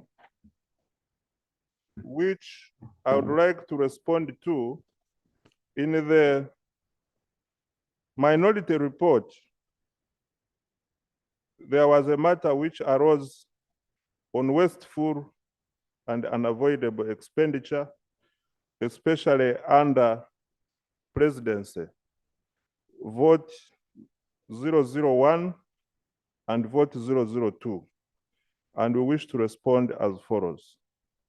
Mr. Speaker, the presidency function from both the office of the president and the State House has a support structure that is aimed at ensuring efficient and effective operations. State House has 27 state lodges across the country, and these have different categories of staff. His Excellency the President also has a prerogative to establish initiatives and their corresponding offices to facilitate the operations and those of the Vice Presidency. Some of the initiatives include the poverty alleviation, health monitoring, anti-corruption, investor protection, and youth skilling. The State House staffing structure is therefore tailored to facilitating the needs of the presidency with the staff in the following categories. One, the common cadre staff, including accountants, procurement officers, administrators, policy analysts, economists, among others, who support the administration of State House, given that it is a fully-fledged vote, just like any other government institution that receives appropriation from Parliament. Number two are the technical staff responsible for different initiatives established by the President. Number three are the support staff who are basically in charge of the President and Vice President and are also in charge of the state lodges, including administrative staff, secretaries, and others. It is therefore, Mr. Speaker, not correct to say that expenditures under State House are bloated and wasteful. For instance, the 400 vehicles mentioned include the vehicles under State House, vehicles under Presidency. All the UCs you see are part of the vehicles which were captured in the minority report. On the contrary, the staffing structure and other facilities in the State House are tailored to support effective and efficient operations of the President. Therefore, Mr. Speaker, would like to correct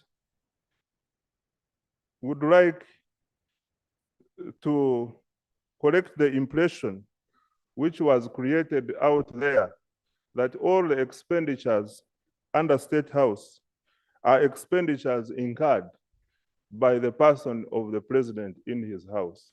These are institutional expenditures, just like we do with other votes. Mr. Speaker, with this, I beg to submit. Thank you. Thank you for the clarification, Honorable Minister for Finance. The debate starts now, and I'll start with the leader of the opposition. I add on Honorable Ndezi, I add on Honorable Ababiko, I add on Honorable Okeyo and Ntungamo, and Dr. Yonga. Then I'll come this side. Thank you. Thank you, Right Honorable Speaker. Right Honorable Speaker, you encouraged us to debate nationally as opposed to in a partisan nature. You can be sure we are going to oblige. Because anyway, that's what ought to happen in this house. There are a few pointers, Right Honorable Speaker and members, that I want to raise regarding our budgetary process and our budget as it is. Number one, Right Honorable Speaker, is this animal called corruption. The Inspectorate of Government conducted a survey, and they found that as a country, we lose between 9.1 trillion to 20 trillion shillings per year to corruption. That's the IGG report. Between 9.1 trillion to 20 trillion shillings per year. Now, Right Honorable Speaker, if we don't address this evil called corruption, we'll keep having budgetary shortfalls. Government for a long time keeps talking, huffing and puffing about fighting corruption, and it stops at the talk. We need to roll up our sleeves and deal with this evil called corruption very seriously. In fact, I think we sometimes sanitize this issue by giving it flowery names. We call it corruption, we say misappropriation, squandering of resources. These guys are thieves. The people that are stealing taxpayers' money. And our hope is that government will take serious action as opposed to the talk, because we keep talking and we take little action regarding this issue. I wanted to paint a picture of what 9.1 trillion shillings can do. And by the way, that's the lower limit because the maximum is 20 trillion shillings, according to the IGG report. According to the Ministry of Health, the estimated cost for constructing and equipping a health center for is 13 billion shillings. That's constructing and equipping. Now, 9.1 trillion Uganda shillings can construct and equip 700 health center fors. Just think about that. In all your constituencies, all of our constituencies, the challenges we are grappling with, this money that is stolen by these thieves in government could fix that. And that's 1 year. And the following year, that money can do a lot more. We need to redeem this money. Right Honorable Speaker, according to the Auditor General's report that was just released to us, we are losing 53 billion shillings per annum to ghost employees. These are people who either died, retired, resigned, or who are even non-existent. 53 billion shillings as part of our wage bill every single year. And yet there are things we keep complaining about and this money could fix. Our demand is that government takes stern action against all the culpable accounting officers, because this is the Auditor General's report. And so we know these fellows. We need to take serious action, right, Honorable Speaker? Honorable Speaker, let me talk about fiscal indiscipline. We plan, but then again, we behave as if we do not plan. Every so often, the Minister of Finance comes to Parliament to present supplementary budgets. Now, the understanding of supplementary budgets is that this should be especially for the unforeseeables. But the Minister of Finance, even at the end of last year, kept tabling supplementary budgets for wages and salaries for staff who have running contracts. How does that make sense? These are staff, they've got running contracts, you knew about it, but you've not planned for it. It does not make sense, right, Honorable Speaker, especially if we are talking about having fiscal discipline. We want to see better in that regard. Let me talk a bit about our debt burden. And the Minister of Finance was trying to make us believe that our debt burden is just 86 trillion shillings. It's not true, because debt burden is not that which you borrow only, which you borrow domestically and elsewhere. 10.5 trillion shillings is owed by government to, among others, business persons that supply to government, goods and services. These are people that government has refused to pay. We don't understand why. People borrow money from banks for their businesses. And you are not paying as government. Their businesses are crumbling. And yet these are taxpayers. And actually, what we should be doing as government is to, in many ways, propel these businesses. But we are cutting off their wings. They're supplying goods and services to you as government, and you don't want to pay. And you don't even want to consider that as part of your debt burden. I don't understand why. It just does not make sense. And by the way, this figure keeps growing. Right, Honorable Speaker, for want of time, I would have taken you through how it has grown every single year. It keeps growing. And for this particular budget that's been presented to us, government has only availed 200 billion shillings. You want to give information? Okay.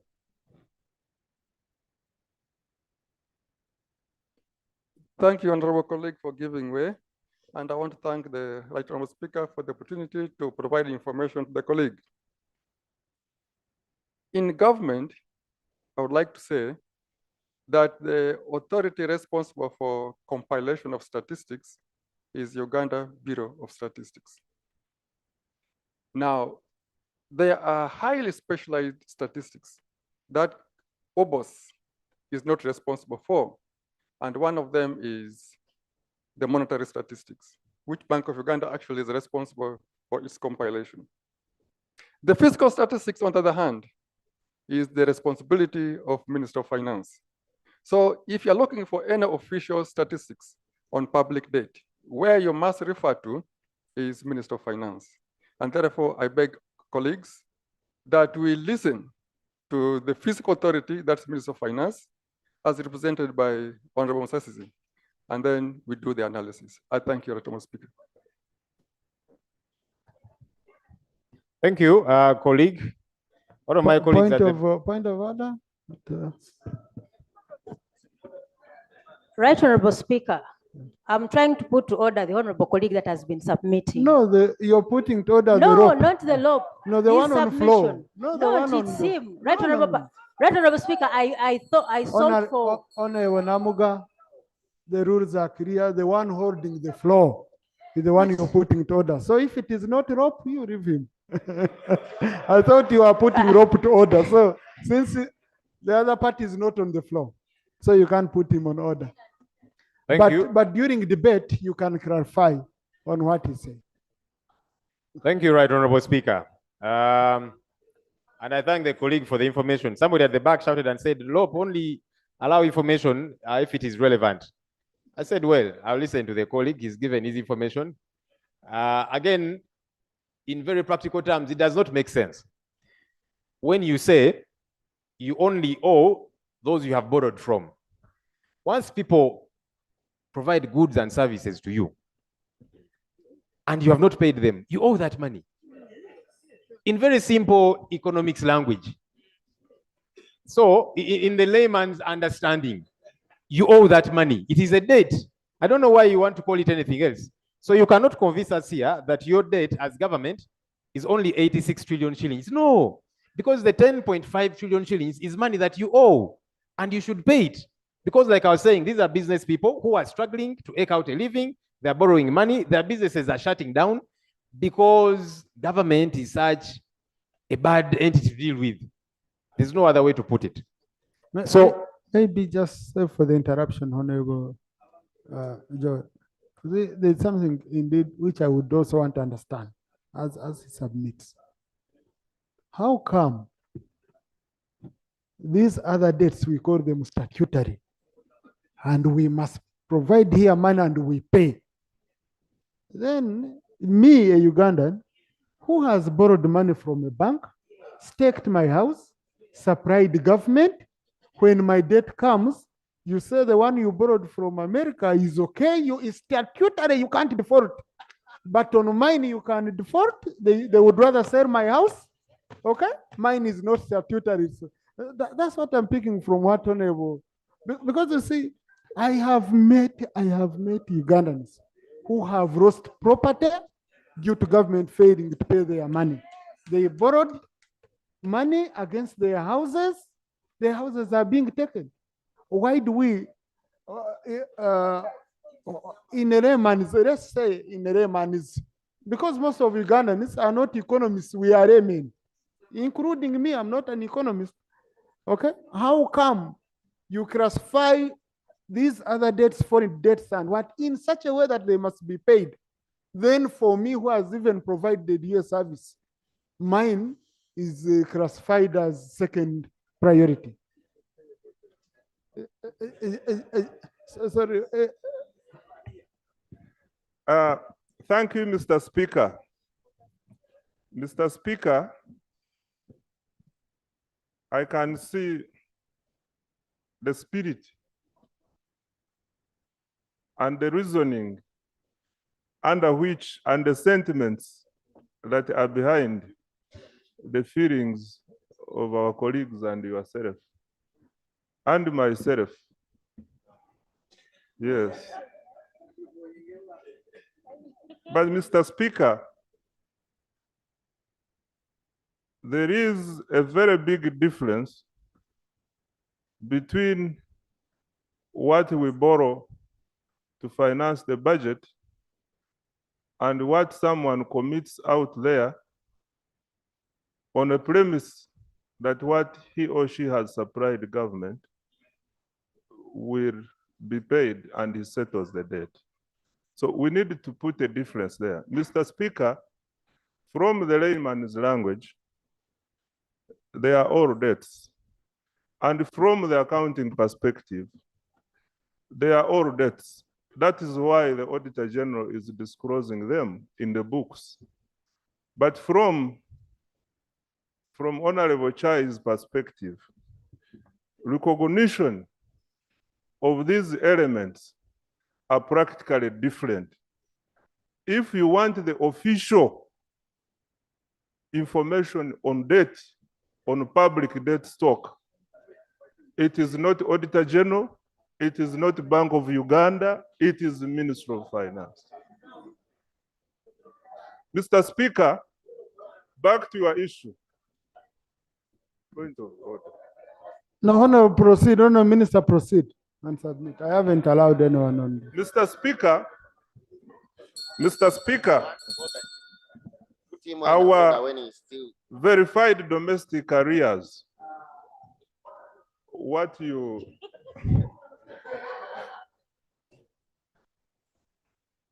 Mr. Speaker, on verified domestic arrears is 2.7 trillion. We have verified domestic arrears amounting to 2.7 trillion. Mr. Speaker, we have a commitment as Minister of Finance that at least on an annual basis, we, as much as possible, try to reduce them. I wish we had all the resources to settle the 2.7 trillion at a go. But in the circumstances, every financial year, like in 21-22, we provided 666 billion to settle domestic arrears. In this year, we have so far paid 200 billion. Even next year, we have budgeted to pay another 200 billion. And this is over and above the provision for court awards. Therefore, Mr. Speaker, the spirit is there. Thank you. What is limiting us are the resources, but we really desire to settle all these domestic arrears. You know, me, my role was to understand properly the logic behind all this. So Honorable Joe will continue. Thank you, Right Honorable Speaker, for that very relevant information and guidance you gave. The minister needs to stop speaking too much English. Huh? This is the total amount of money that you owe. Just pay your debts. That's the bottom line. Especially for me, my bigger challenge is our Ugandan locals, because you see, that's money that keeps within the economy. These fellows employ young people. You're not paying them, they are closing their businesses. So the entire economy gets to suffer. They pay taxes and so on. We tend to focus a great deal, by the way, on foreign investors. They come here, we give them free land, we give them tax holidays for several years. Of late, we're even guaranteeing them money. What kind of investors are those? And yet our local investors who are putting in their own money that they've borrowed from the bank, we don't want to pay them. Let's get serious. Honorable Speaker, let me talk a little about sports. Our bid to co-host the AFCON is a daunting task, simply because for a very long time we have not prioritized sports. My hope is that we can wake up. Sports employs many young people. They're out there shining. We normally celebrate them when they return with medals. But in the process of going, they are normally on their own. They are in solitude, trying to look for money here and there.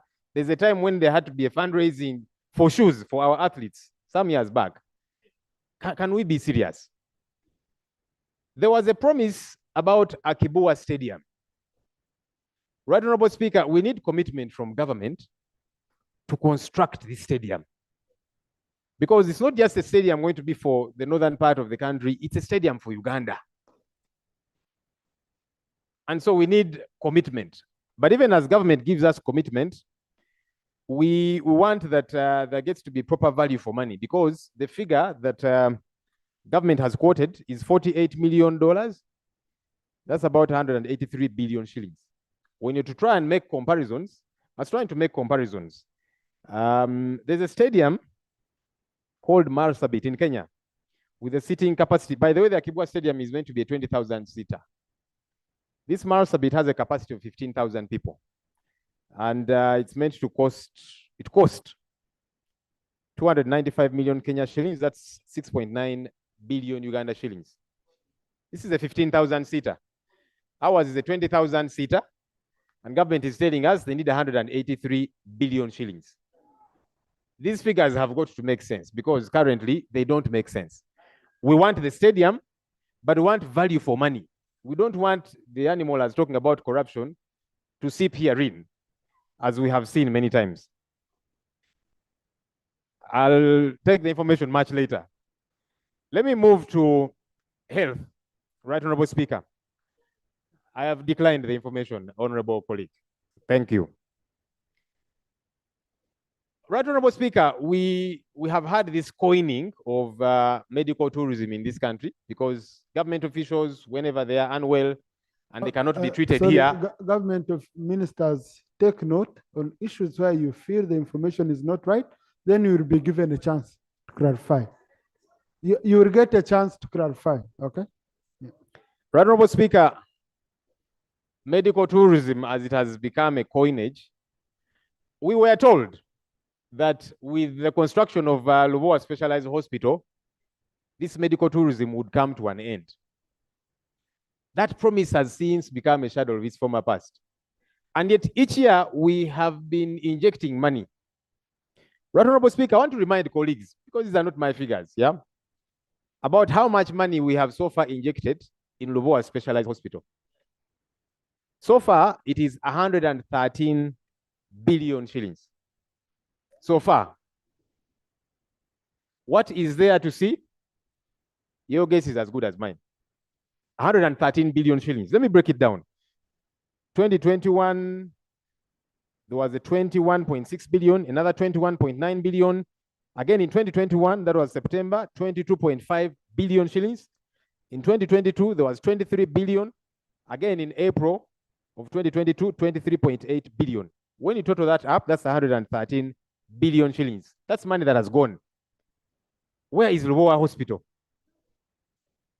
At the end of last year, part of the supplementary that the minister brought was 2.7 billion shillings to supervise ongoing works at Lubowa Hospital. We demand that government accounts for this money because this is not little money. It could have done a lot more. It could have built health centers and so on. It seems to be disappearing in thin air. Right, Honorable Speaker, we demand that government accounts for this 113 billion shillings, plus of course the 2.7 billion that was deployed to supervise. Let me talk a bit about our men and women in uniform. Firstly, Defense UPDF. It's good our colleagues are here. Honorable Sebuji was saying they're listening posts. We shall want them to probably respond. Anyway, we have a challenge, right, Honorable Speaker and members. Our men and women in uniform, UPDF, police, of course, prisons, they live like refugees in their country. And yet they hold guns. We expect them to serve the country, but just look at the conditions under which they live. Look at how much they earn. Right, Honorable Speaker, the lowest rank in the UPDF earns less than 400,000 shillings. And these are the majority of them. And we expect them to watch over you and I and our nation. In police, a special police constable, who is the lowest, currently earns 325,000 shillings. They go to the same supermarkets or same markets or same, shopping places like everybody else. They take their children to the same schools like everybody else. But how? How does this make sense? Right, Honorable Speaker, for police, there is even a mandatory deduction towards the Exodus Police Circle, which savings they cannot freely access. I'm sure many of them have approached you members because they cannot speak on their own. They will be taken to court-martial, whatever the case might be. So even their savings, which are deducted mandatorily, they cannot access them easily. Right, Honorable Speaker, we need to pay attention to these men and women in uniform. They are our brothers, our sisters, our wives, our husbands, our mothers, our fathers. They are part of us. They are us. Right, Honorable Speaker, of late there has been a challenge with the roads in Kampala. Just like is the case with many other parts of the country, but there's been quite a bit of focus on Kampala, capital city. This our city generates about 60% of our country's pass. About 60%. We keep milking this cow, but we don't want to feed it. I don't understand why. Of recent, a few roads were constructed, NAM roads as they called them, but the rest of the roads in Kampala are in a shambolic state. I don't know why we do not want to pay attention to these roads in Kampala, where we operate from, where all of us stay. On the weekends, yes, people go to their constituencies, but this is the heart of the country. Can we pay attention to this matter? And then demand for proper accountability from KCCA. When I was still chairperson of COSASA, I did present a report, and there were issues to do with the costings of the road, cost per kilometer. There are issues which need to be remedied. But we need to pay attention to the roads in Kampala. Let's not wait for people to protest. And then you hear people saying, let's go and arrest them. We are going to deploy resources to arrest them and so on. Deploy those resources to fix the challenge that people are grappling with. I thank you, Right Honorable Speaker. Thank you, Lop. Honorable Ndezi, Honorable Ndezi, just wait a bit for us not to lose focus. Let Honorable Peter Gwang make the clarification he wanted to make on the issue of stadium. Thank you very much, Right Honorable Speaker and honorable colleagues. First of all, I want in a special way to welcome the leader of opposition, who is a friend. I only want to implore him and the office that the people in his office should help the institution of parliament, because the office is holding is a very big office. No wonder we call him the Right Honorable Leader of Opposition. Fast forward. For the record, the NRM government under the leadership of Yoweri Kaguta Museveni is pledged and is going to construct a stadium in Akibwa and Buhinga. That for the record. Number two, Right Honorable Speaker, I am aware that there's a report of this committee which is going to be presented. Right Honorable Speaker, the Minister of Education and Sports has a plan for the infrastructure development of sports facilities across the country. Now, to come to the question of a stadium, I could call it a field built in Kenya vis-a-vis stadium. First of all, there's a difference. When I talk about Akibwa Stadium and Buhinga, the question was... Let me guide. Honorable colleagues, when you ask for clarification once, twice, you don't insist. You know the member has heard you, but has politely declined. So you also politely sit. Okay? Yeah, you don't insist. Madam Please Speaker, continue. Right Honorable Speaker, I'm talking about Akibwa and Buhinga Stadium. First of all, there was a feasibility study done for the construction of a stadium in Buhinga, which gave us a total amount of about $48 million. It's for multi-sport. And when I talk about multi-sport, I talk about very many disciplines of sports within that stadium. Number two, it was within that design that we have a hotel, a 5-star hotel, for purpose of promoting tourism in that part of the country. It was within the design of the construction of that stadium.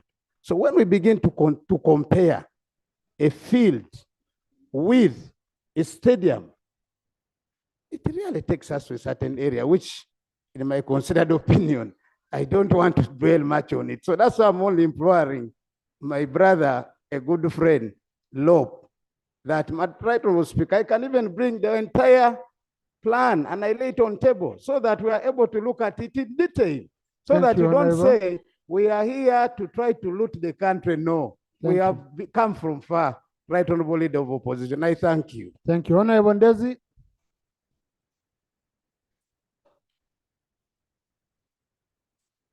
Right, Honorable Speaker and all members.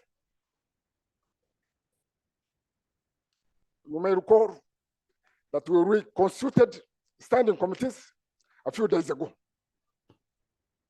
This is the first report we are receiving from the reconstituted standing committee called the Budget Committee. Mr. Speaker, allow me to this opportunity to congratulate my brother on Patrick Saji upon reappointment to the leadership of this committee. Equally, Honorable Speaker, I want to congratulate the deputy chairperson of the committee, my brother Oromijio Achi, upon appointment to the leadership of this committee. Honorable Speaker, I read both the minority and the main reports. Having read both, I also looked at the provisions of the Constitution. Honorable Speaker and all members, it is important to note that the Constitution imposes certain disadvantages, certain restrictions on Parliament in terms of resource allocation. This is not a wish, but a matter of fact. For instance, Parliament is not supposed to proceed on a motion which has the effect of imposing a charge on the consolidated fund unless the motion is moved by the president or someone acting on behalf of the president. When I was still a young MP, I wondered why this constitution puts us at a disadvantage. But somebody told me, look here, the objective of the constitution is to make sure that the ruling party in power is able to implement its manifesto. Able to implement its manifesto and also be able to be held accountable. Means, Honorable Speaker, it is very, very hard to come around a situation whereby both the opposition and government agrees on a budget allocation on any particular year. It is a matter of compromises, of give and take. But also it is important because it gives the opportunity, it gives the opposition an opportunity to hold the government accountable. Because if you decide to participate in everything through the allocation of resources, people will say you are part and parcel of it. So, Honorable Speaker, for me, having read the two reports and bearing in mind the provisions of the Constitution, I think we should support the main report. The main report of the Budget Committee. I strongly support it. But also, it is important to take the notes from the opposition. Democracy is not about winning everything. Therefore, them self-finance should win good faith, not the concerns raised by the opposition. But in brief, for me, I support the main report. Honorable Speaker, I have two other minor issues here to my heart. One is the question of issuance of certificates of gender equity. The reason we advocated for the issuance of this certificate is to make sure that resource allocation promotes harmony in our society. There is equitable allocation of opportunities. There is equitable allocation of resources. There is fairness. Because of fairness, there is peace. People are happy with each other. There is gender balance. There is also equity. Now, Honorable Speaker, I note from the report that certain ministries, departments, and agencies are not complying with the provisions of the certificate of gender and equity. In constitutional terms, this means that these agencies are not in line with the provisions of Article 32 of the Constitution. They are harming the provisions of Article 32, which is on affirmative action. Affirmative action is a constitutional obligation. I therefore appeal on the Minister of Finance to ensure that sufficient resources are set aside to enable the Equal Opportunities Commission execute its constitutional mandate of ensuring that all ministries, agencies, and departments comply with the provisions regarding issuance of certificates of gender and equity. Last, Honorable Speaker, as I have mentioned, the Constitution imposes upon us the obligation to protect certain vulnerable groups in society.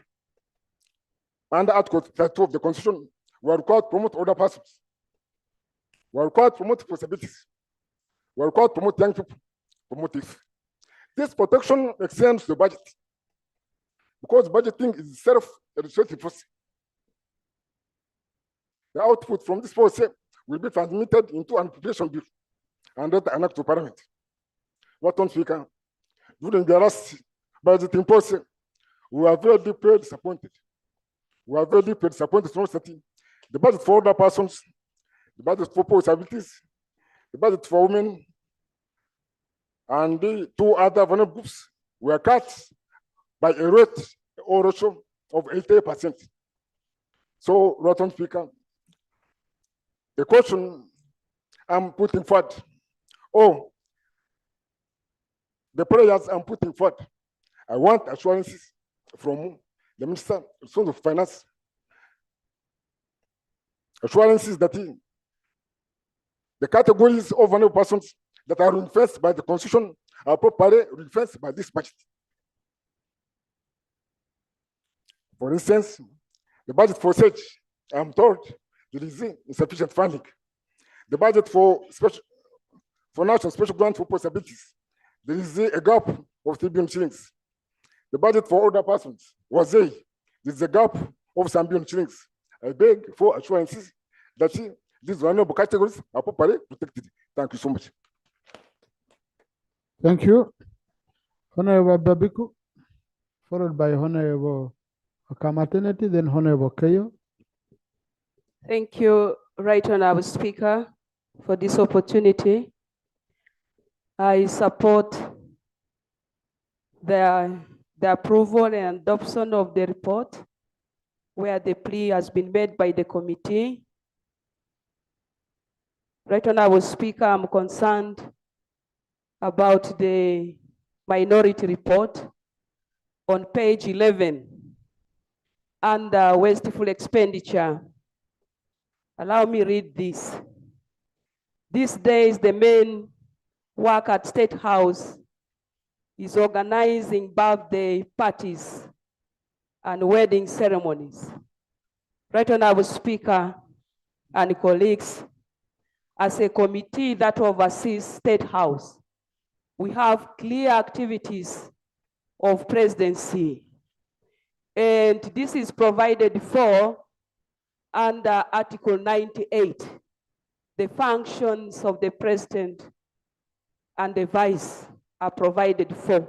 And in this process, we have never requested for support for any activity like weddings and birthday parties. So I request that this is removed from this report unless there is an evidence that we requested for support for these activities. To Right Honorable Speaker and colleagues, on the same page, under list of presidential advisors, unless there is an evidence that there is an expenditure for ghost staff, we disassociate ourselves with this list, and I can cite examples. Number 37 is an ambassador deployed in China. Number 42, may the soul rest in peace, this person has died. Number 44, also this person died. And we don't have evidence for ghost expenditure under salary. Right Honorable Speaker and colleagues, I join the committee in the recommendation to support recruitment of health workers right from the national level. Right Honorable Speaker, as we commend the government for the various structures established, we have challenges of shortage. From Mulago up to the health units at district level. Therefore, I request that we support that proposal, but also to Right Honorable Speaker and colleagues, we have issues of dilapidated structures under Ministry of Health. At district level, I can cite an example of a Jumani district health facility where there is a lot of leakage. And therefore, I request that Ministry of Health be supported to renovate some of these health units. I'm also concerned about over-delayance in delivery of drugs. Right Honorable Speaker, I request that the Committee on Health should do an investigation, because each time I reach Ajuman district, there are complaints about non-delivery of drugs. And yet we receive regular messages from Ministry of Health notifying honorable members of parliament on delivery and dispatch of drugs. So we need a proper state, but in the report, there is a request to facilitate a faster delivery. But therefore, since the informations are not tallying, let the Committee on Health do a monitoring and a report so that we get to know whether our Ministry of Health sends for us rightful information or not. On the issues, okay, thank you so much, Right Honorable Speaker and colleagues. Thank you. Colleagues, we must finish this debate by 6. Honorable Kamatenet, then Thank you. Honorable Keyo, then Dr. Yonga. Thank you so much, Right Honorable Speaker. Mine is on vote 016 about road equipment for new districts and cities. Ministry of Works is planning to procure road equipment for new districts, but they are old districts which don't even have road equipment. I can give an example of Ntungamo district. Mbarara district, we have Kanungu, we have, in my district, we have over 2,221 kilometers, and we have to borrow the road equipment from our neighbors. Our roads are impassable. So I think before you approve this budget, make plans and make sure we add in equipment for all the districts which are stranded. Another one is about health sector. Colleagues, we need to put our priorities right. You're talking about regional hospitals. I've not seen Mbarara Hospital. We even have districts which are so big. For example, my district serves a population of over 650,000 people. And we have only one hospital which does not have a standby generator. We don't have an X-ray. It is a highway hospital. This serves everyone in this country because people move to Rwanda, to Tanzania, from your regions, or to even Western Uganda. So as we plan, let's prioritize these hospitals because they are serving all of us. Another one is about drugs. Everyone is talking about supply of drugs. I think in budgeting, you must plan, you must do research, you must consult. Recently, we had a report about Ntungamo not using drugs worth 5 billion. These drugs were Bilharzia drugs and were used everywhere. And these are supplied by enemies. Don't use government money to buy unnecessary things and just dump them in some hospitals for accountability. You're talking about construction of new health centers. We have constructed ones already which are there. They don't have employees, they are no medical officers. We don't have drugs, we don't have equipment. This parliament is supposed to plan and direct the country. So ministries, before you bring your budgets, please consult people and plan for our people. We should not misuse resources. That's 3. This country, this parliament should serve fairness and equity. Minister of Education was here talking about lack of money for coded schools. Last year in the budget, they earmarked 46 secondary schools for grant aiding. Even up to now, the money that was released was for 46 schools, but some which were coded were removed and replaced by schools from other districts. In my district, even other people are complaining. We had 2 schools, Ngoma Secondary and Karambi Secondary schools. They were removed, they were located 636 million. They were removed and replaced by other 2 schools. I wouldn't wish to mention them here, but that is being unfair. So as we plan, let's plan and serve fairness and equity in this country. Otherwise, I will not support this as long as you don't amend and support my district and even other districts that are affected. Thank you so much. Thank you. Now, honorable colleagues, allow me to guide. Maybe I had prepared something which I could have shared with you. Because this budget framework paper we are handling is for the medium term. It's 5 years. It's 2024, 25, 2028, 29. Okay? I don't know whether those are 3 or 5. It's up to 2029. It's a framework. So now we are not on a budget. We are on a framework for the budget. Okay? Then when we go to ministerial policy statements, there we shall now be having very clear, very clear details. Now the budget strategy for this MTF is accelerating economic growth to at least 7% from a raw material based to a manufacturing and knowledge based economy, as well as improve the environment of doing business in Uganda and making it competitive, with the utility goal being to build an integrated, self-sustaining and independent economy over the medium to long term. So now, looking at the policy proposals, we should be asking ourselves, how shall we achieve the objectives stated therein from a perspective of the MTF that they've presented? 2, are the budget allocations in the framework in line to the budget strategy? Look at the budget strategy they presented, and we look at the allocations and we see whether they correct.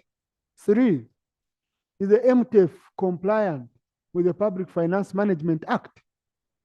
These are the issues which we should be now. I'm trying to structure the debate so that we move very well. We don't now go to debating the ministerial policy statements. We remain within the line of the MTF. The resource envelope. What are the proposed sources of funding? Because everyone is asking for money. Are they adequate and sustainable? Or we are supplying air? Everyone will say, give me money, give me money. We have a very good example. We usually come here.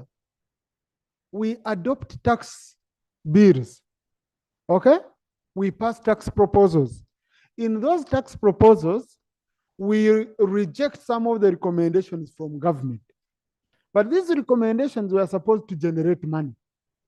So now, if, for example, we refuse or we reject proposals which were supposed to generate 500 billion Uganda shillings to finance the budget, but we go ahead, we adopt the budget the way it is, it means we have supplied 500 billion air because we rejected the source of funding, but we've gone ahead to supply.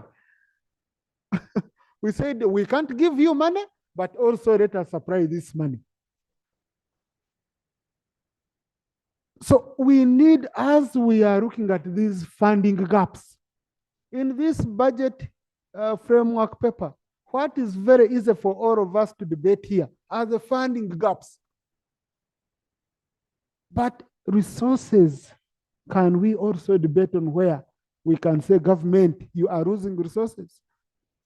In the reports, they were saying, you didn't collect this money from gold. That's what we should focus on. It's a resource we believe we can correct. They are saying if we reduce corruption, we shall save this much. That's the resource that can help us finance the budget. Then the policy proposals. Will the proposed policies lead to the targeted development that they've talked about in this MTF? This is how we handle the budget framework paper, honorable colleagues. Honorable Keyo? Thank you. Thank you, Right Honorable. Just let's get something, then Ayara Honorable Keyo. Thank you very much, Mr. Speaker. You have rightfully stated that actually what we have been presented with is just a budget framework paper. And indeed, Indeed, it is a strategy for government for the budget of 2024-2025. And particularly, this just links the overall government policies with the plans that are derived from the NDP in order to come up with a budget. Now, at this particular time, this is when all the government institutions charged with policy, planning, budgeting, performance come together so that we're able to achieve the intended objectives in line with the Public Finance Management Act. So in that regard, therefore, it is important that we listen to these strategies, and then at an appropriate time when we are going to discuss the ministerial policy statements, which contains the details of which sets out the performance and the plans of the spending institutions, for this matter, the MDAs and the LGs. That's when we can involve ourselves in these discussions.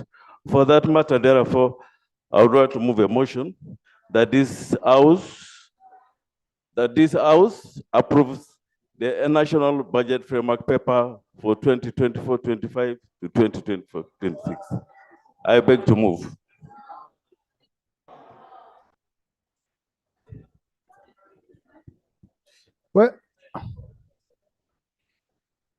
Well, I really pick what Honorable Repel is bringing, but there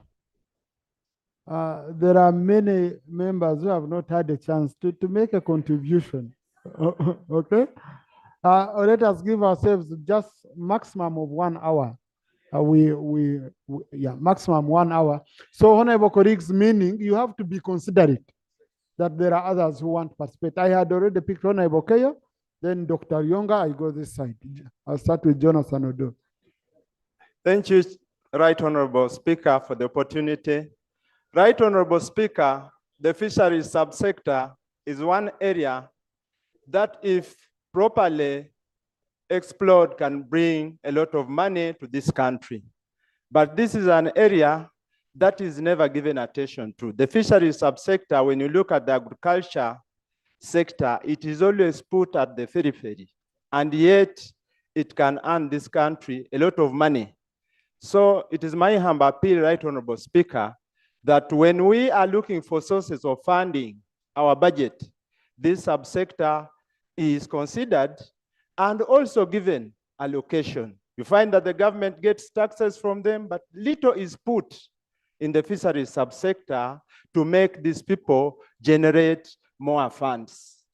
Right Honorable Speaker, another area that we are also likely to reap from, and Honorable Minister of Sports, I think with due respect to you, I happen to be your friend, and I also happen to be a friend of your colleague, the Minister of Sports in Kenya. And Pamoja AFCON, if we are not careful as a country, we are likely to lose out. Because what Kenya is doing and what Tanzania is doing is ahead. So I am patriotic enough, but what I'm saying, it would be embarrassing for us if we don't match at the same level with our colleagues. This is an area, Honorable Minister, I seek your indulgence. Right Honorable Speaker, protect me.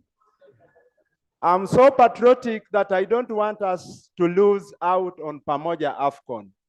But if we don't work on our stadium, we are likely to lose out. So, Honorable Minister of Sports and the entire Parliament, it is my humble appeal that we allocate money to build this stadium and help our country host this function.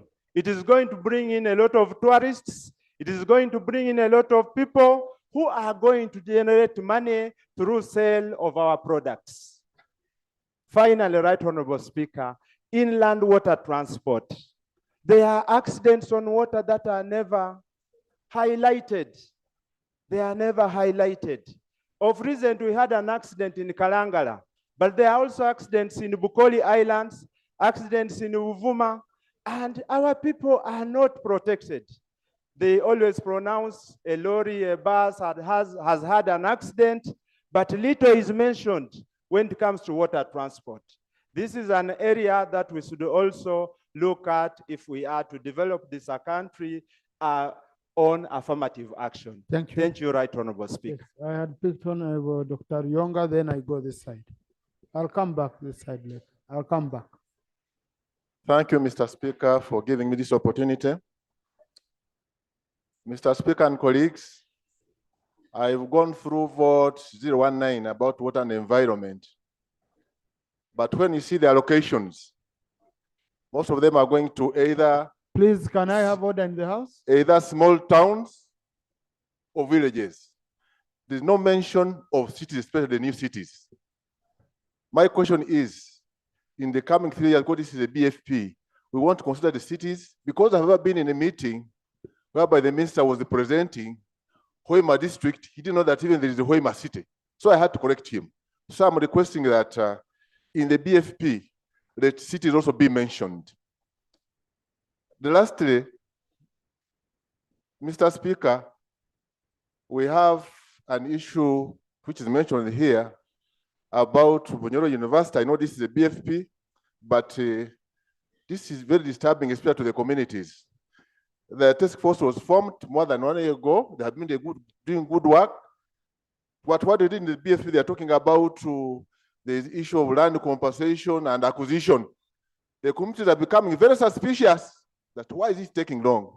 So sometimes we fail to see what we can tell our communities.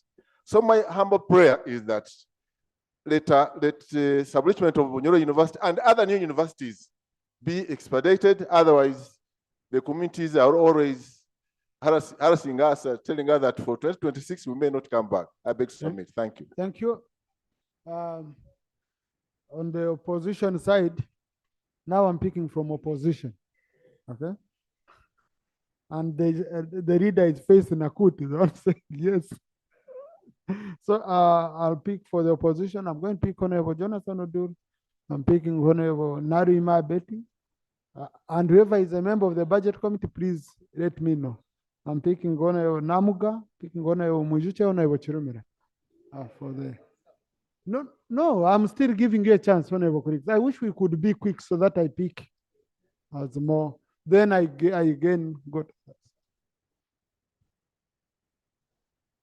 Thank you, Right Honorable Speaker. Mr. Speaker, sir, I would like to first and foremost inform you that I am in full support of the position of the minority, and I want to invite you to pay particular attention to the violations of the law that has been well explained in the minority report. Each year, every year we come here, we address the same concerns. I think the Ministry of Finance needs to be sanctioned so that we comply with the law. With the law, you cannot choose to implement one part of it and then use the other to defend yourself. Secondly, Mr. Speaker, when the minister chose to give some preliminary responses to the issues raised, I don't know why he chose to keep quiet on some of the recommendations that we have made. This House cannot debate in vain. There are recommendations that has the effect of widening the resource envelope, for example. It would have been nice to hear from him, looking at all the proposals made by the sectoral committee and the committee of budget. What is it that the minister can inform this House in regard to the projections in the resource envelope that he has mentioned? When I looked at the budget framework paper itself, Mr. Speaker, it points a picture of a very disjointed government, departments, agencies, and ministries. We cannot have the same government promise us their strategic objectives in the NDP, and then when you look at the budget strategy, you look at the sector allocations, it doesn't speak to that fact. If you observe agriculture, manufacturing, and even health and education, which form the core of our human resources, they have not been adequately provided for. I'm quite aware that the budget framework paper, Mr. Speaker, the last component of it gives us the proposed sector allocation. When you look at the allocations, the paper is talking about one thing, promising one thing, but also delivering in terms of the budget something else. Thirdly is the exaggerated resource envelope. If you look at the closing statements, our financial statements at the end of every year, we have never spent beyond 36 trillion shillings. The Uganda Revenue Authority, our domestic collection has been around 20. This time we think we can collect 29 or 30, and external financing has never gone beyond 6 or 7. So these justifications of exaggerating our budget to 52 trillion, Mr. Speaker, we have identified that it is a strategy to allow them exploit the supplementary window of 3%.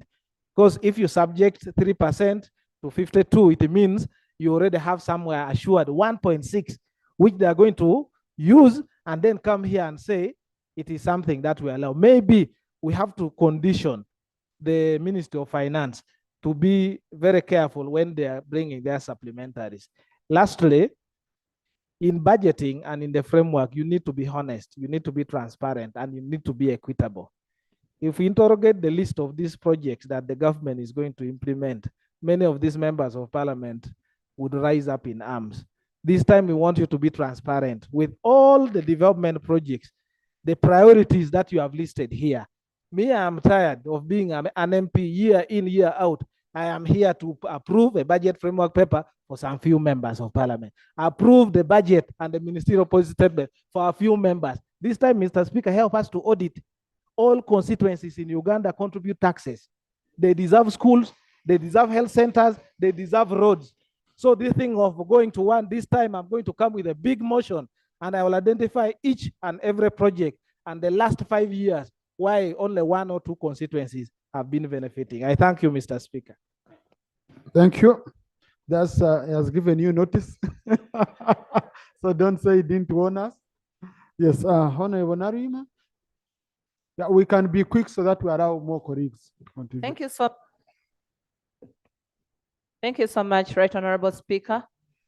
Right Honorable Speaker, my additions and inquiries to the Ministry of Finance as it came on board to clarify some matters.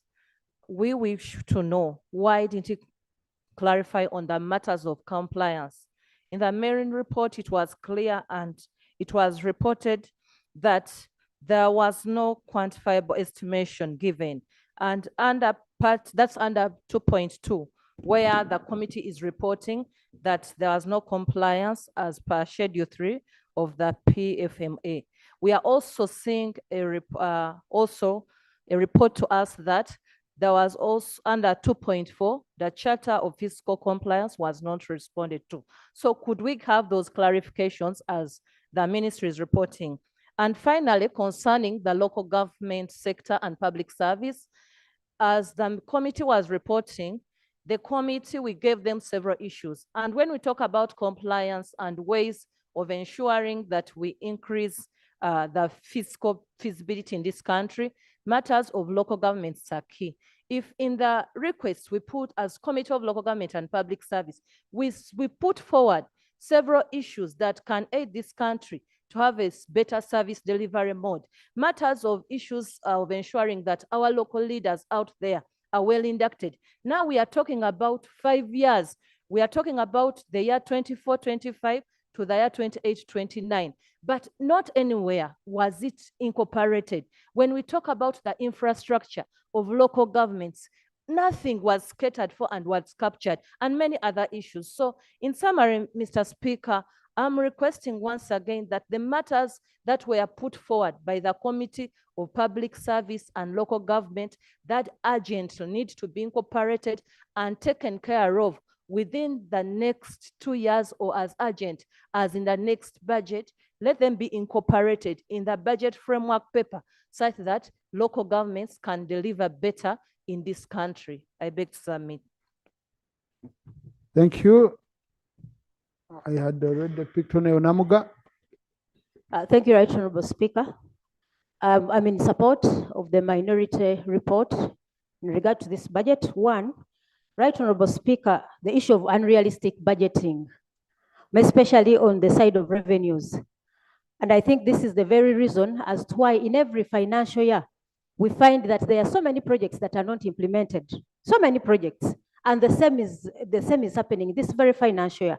So, Right Honorable Speaker, the Minister of Finance should be realistic when giving us some of these figures. Otherwise, I still submit that the budget figures that are provided are very unrealistic on the side of revenues and the resource envelope. Right Honorable Speaker, the investment profile of this country. There is a very big difference between the National Development Plan and what we indicate in our budget framework paper. So I would implore the Minister of Finance, kindly respect these national development plans that we make. There is a very big variance between our plans and our budgets.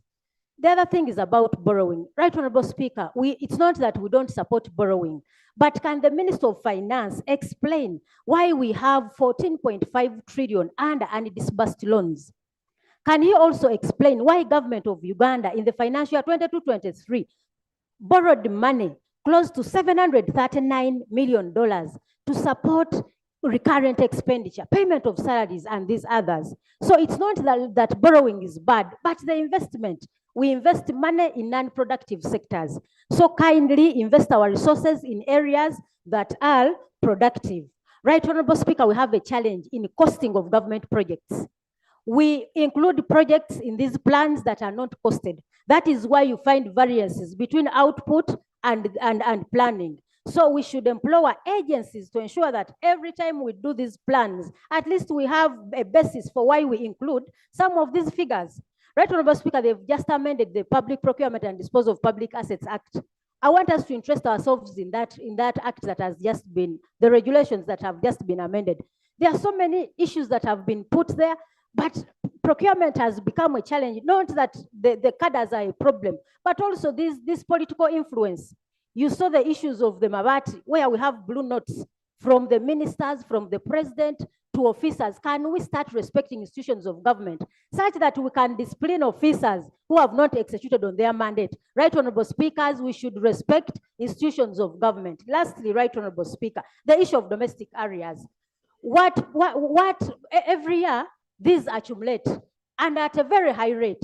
What is being done on accounting officers that always accumulate areas? What has the Ministry of Finance done in the line of efficiency and effectiveness in public expenditure? The Ministry of Finance is #1 in failing to follow the Charter of Fiscal Responsibility when it comes to planning. So for me, in future, I would move that Honorable Msasi and his colleagues are put to order in regard to failure to comply to your own Charter of Fiscal Responsibility, financial indiscipline, especially within the Ministry of Finance.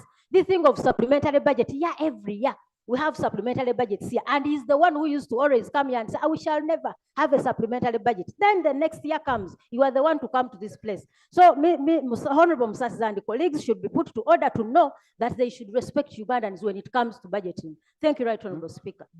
Thank you. Now, you squeeze Honorable Msasi after you thank me.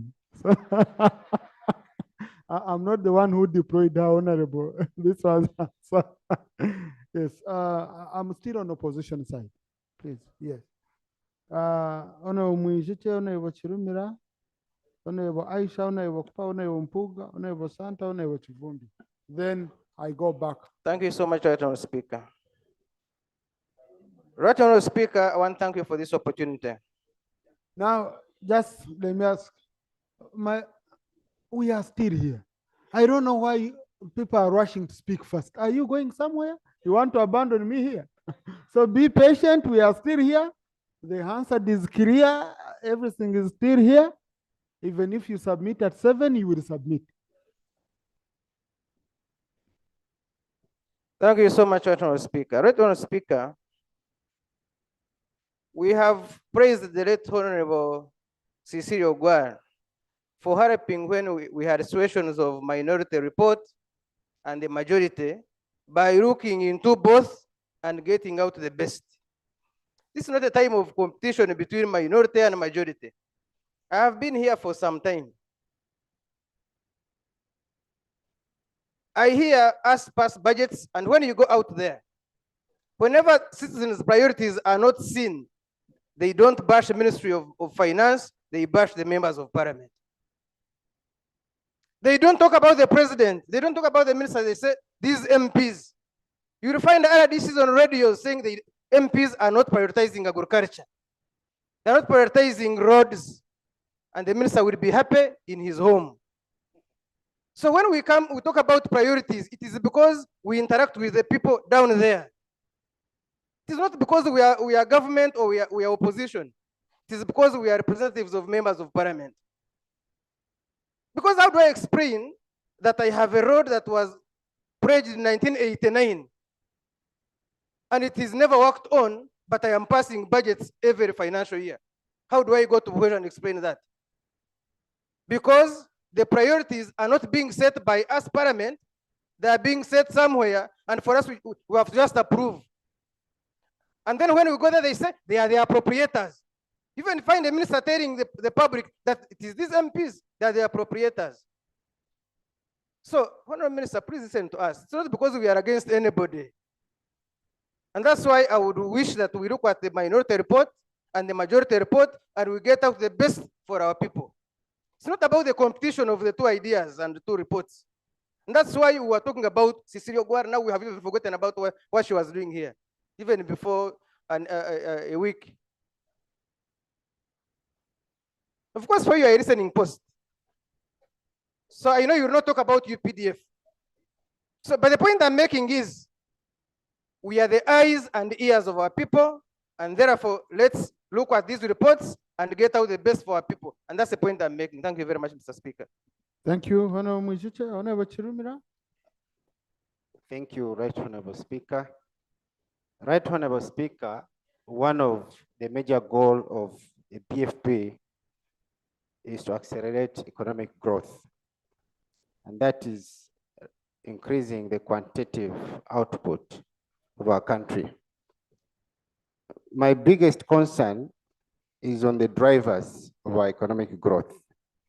Because if you look on top of the list, we have the parish development model. And the big focus here is that they are telling us investing money in the parish development model will quickly transform our economy. And that's where I find the problem, especially when I go back to the 7 pillars that we are given.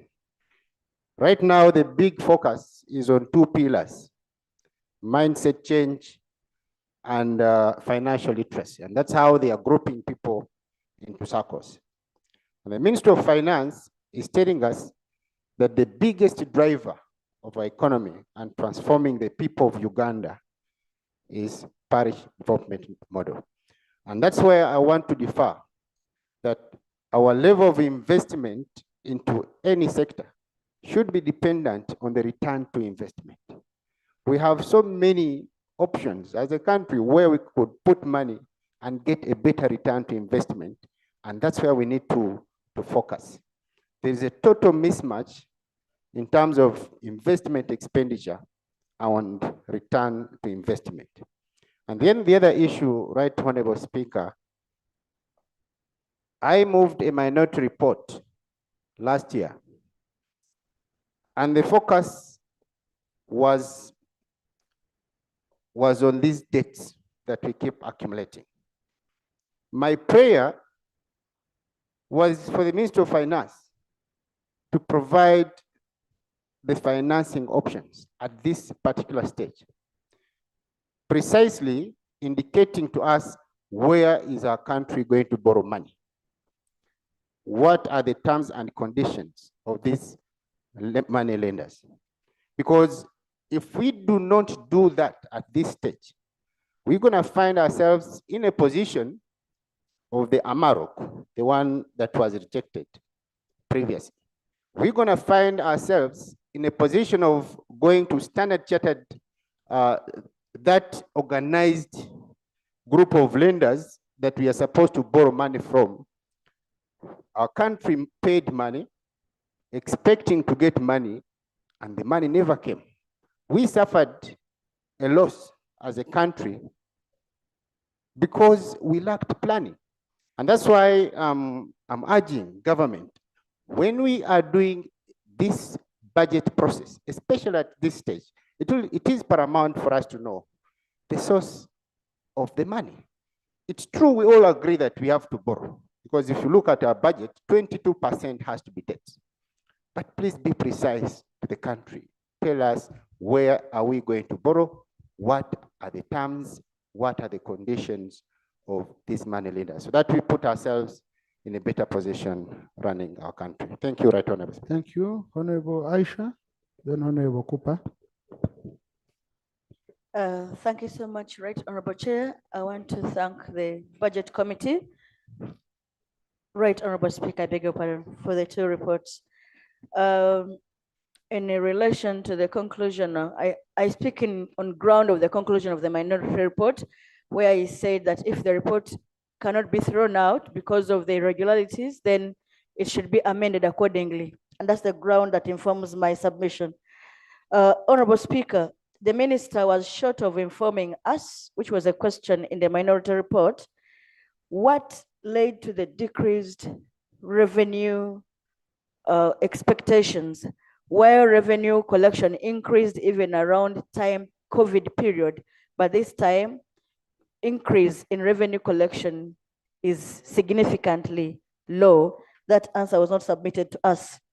Not to ever overemphasize, but just to amplify the need for getting the sources of date.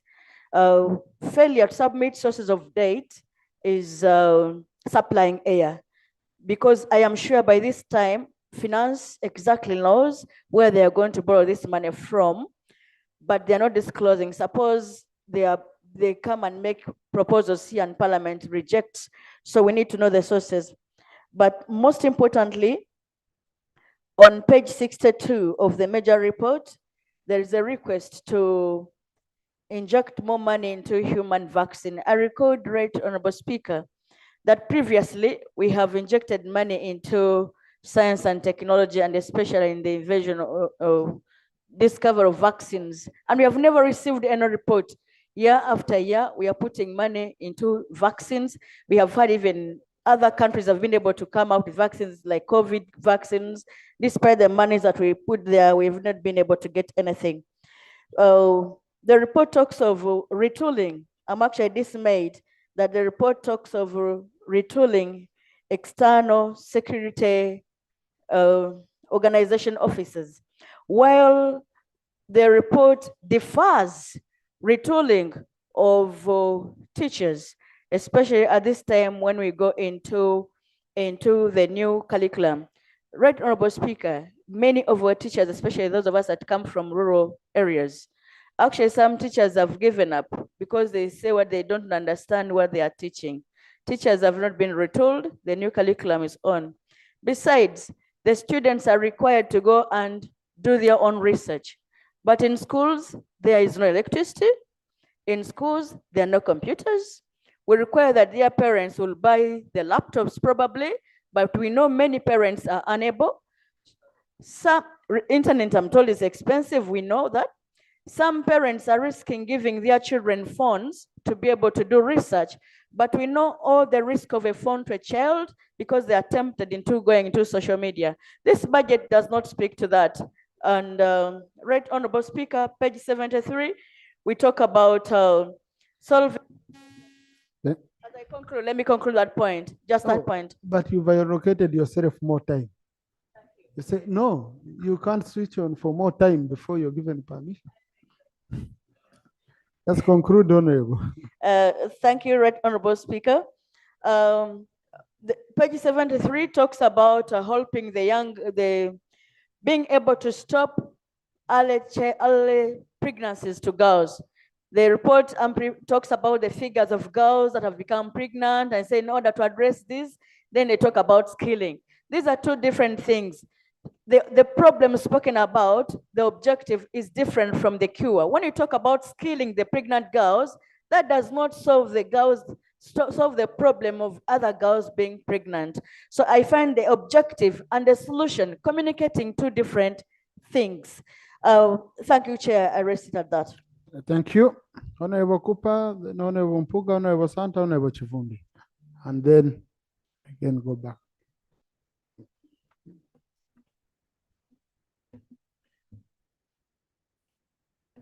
Thank you, Right Honorable Speaker. Right Honorable Speaker, let me start from the revenue aspect of it, the domestic revenue sources. Right Honorable Speaker, I want to bring to the attention of the Minister of Finance that he should interest himself in the leakages in Uganda Revenue Authority, especially in the taxation of gold. Mr. Speaker, last year, towards the end of last year, November, December, a staff of URA who was able to unearth the fraud, the tax avoidance, people are not paying taxes on gold, and it happens to come from my place. When she raised that matter, she was found herself dismissed from Uganda Revenue Authority. A month later, she found herself sick. We have flown her to Nairobi. What has been found out, she was poisoned. I don't know whether there's a connection with dealing with those who are involved in that scandal. Right Honorable Speaker, when we were having the Cisco conference in Munyonyo, a young man approached me. I didn't know where he came from, but later on introduced himself to me.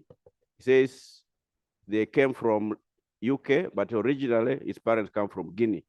And they were here together with another businessman from Dubai. They were received at the airport by police, led to an office in Entebbe, where they were shown the gold plate, gold tablets, and they told to pay. They paid 62,000 US dollars. They were delivered to stay in Munyonyo. 2 days, the people disappeared. As they were flying back, they were communicating. They said, we shall find you at the airport. We shall deliver. By the time of boarding, they were nowhere to be seen. So he said, I need your help. We are now stuck here. These are the contacts of the people.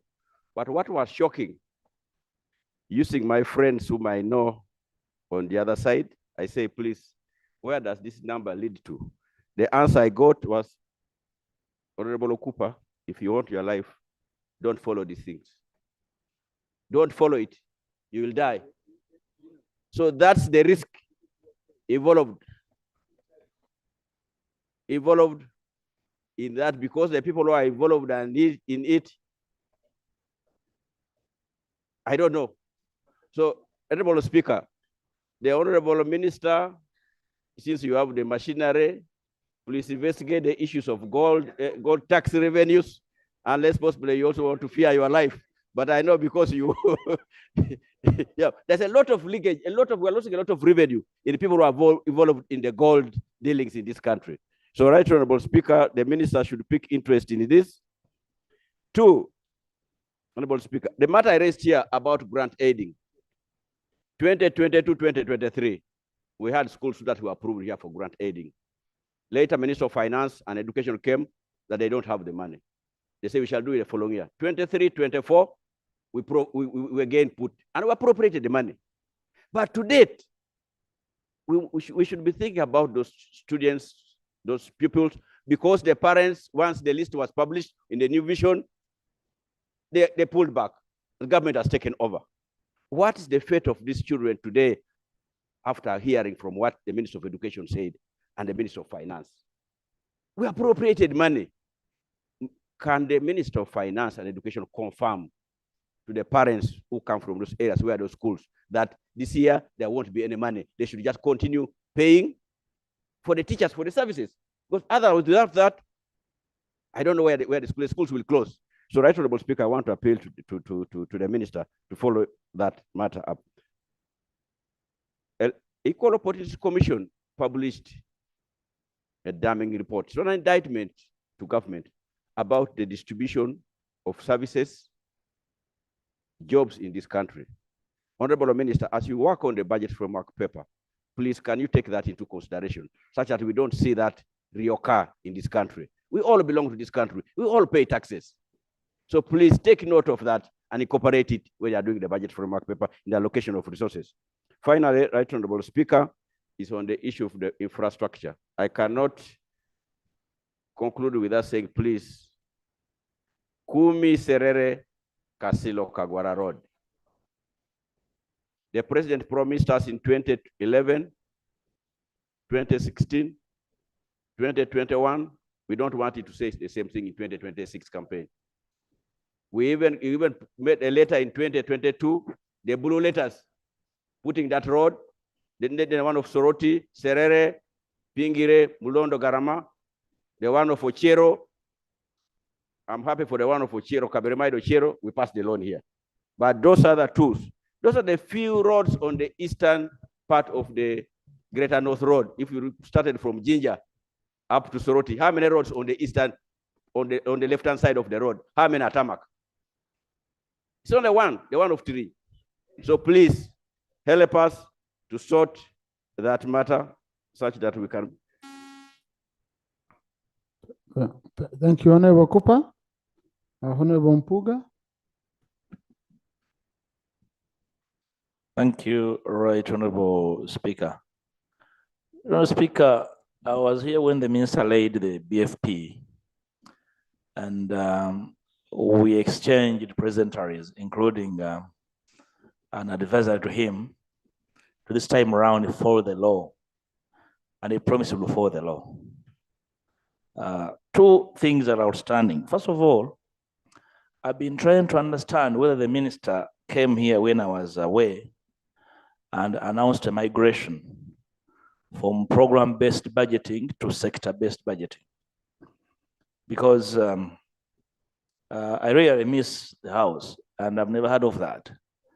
A lot of the alignment of the BFP speaks to sectors. The programs are vanishing progressively, Honorable Speaker. Relatedly, in the financial year 2021-2022, we questioned the absence of an evaluation framework for the program-based budgeting, and there was the promise that it was being developed. But Honorable Speaker, none of these programs, as far as I recollect, has been evaluated. I suspect the reason why the minister is running away from the program to return to the known path of sectors. Will the minister clarify whether we are using both now, and we moved back to using both the new and old, that Parliament can understand how best to work with the Minister of Finance? Honorable Speaker,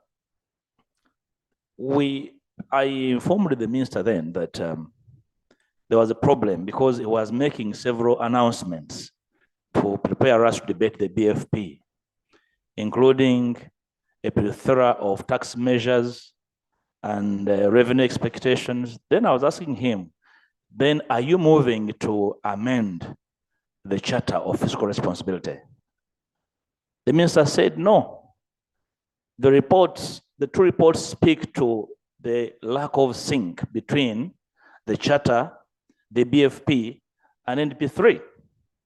The Honourable Minister should understand that in this, there's nobody to defeat. So nobody should be on the defensive.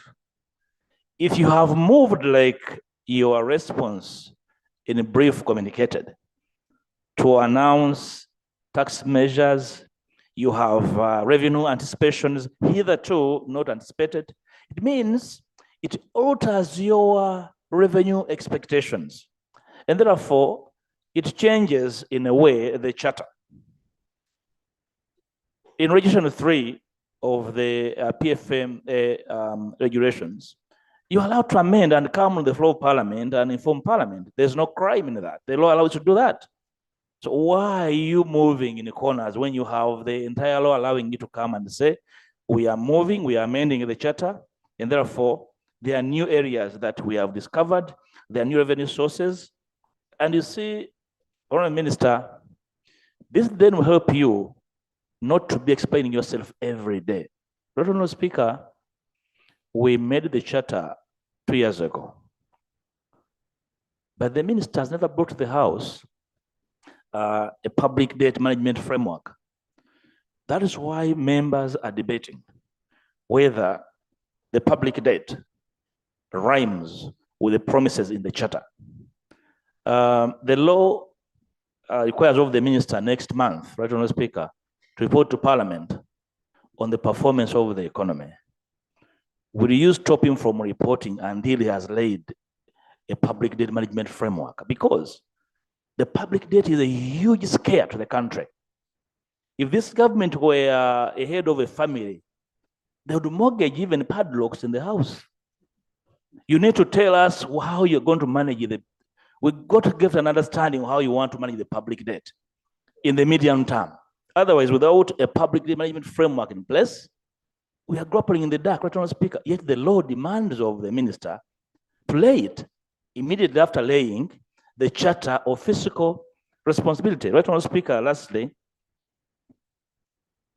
I implore the minister to come clean on revenue sources that they are debated. How I wish you had made those proposals here so that the budget committee and the House debate your proposals so that the figures that will come. I have heard the presiding officers complain about debating tax measures last. Then we fig it with the figures. If your tax measures would come at this stage, then we would have a beautiful conversation about their possibility, their efficacy, and how they rhyme with their proposals, Minister. Thank you, Right Honourable Speaker. Thank you. Honourable Mpuga, you've raised the issue of program-based versus sector-based. And this is an issue which I raised when the report was being presented here. I raised it seriously because now I could see the budget framework paper was presented to us in form of program-based, 20 programs, but then the report is in sector. Okay, so, and at that time, we also found a challenge with our committees, how our committees are formulated, and I assigned the committee on rules to study this issue and advise us within 3 weeks so that we can say we are not blamed, we're not the ones who are blamed, but also the minister committed that after they will realign, they will consolidate and realign the budget back to the program base because they say for them, they presented according to programs. We processed, no, they said for them, they presented according to programs. We, Parliament, processed according to sectors. Okay? So and the dilemma of the chairman budget committee could also see when he's receiving reports from sectoral committees, not program committees, but sectoral committees. So we still have a lot to do to harmonize, to ensure we all, both of us, finance and our parliament, we have to harmonize on this after this budgeting process. Please, Honorable, let's move.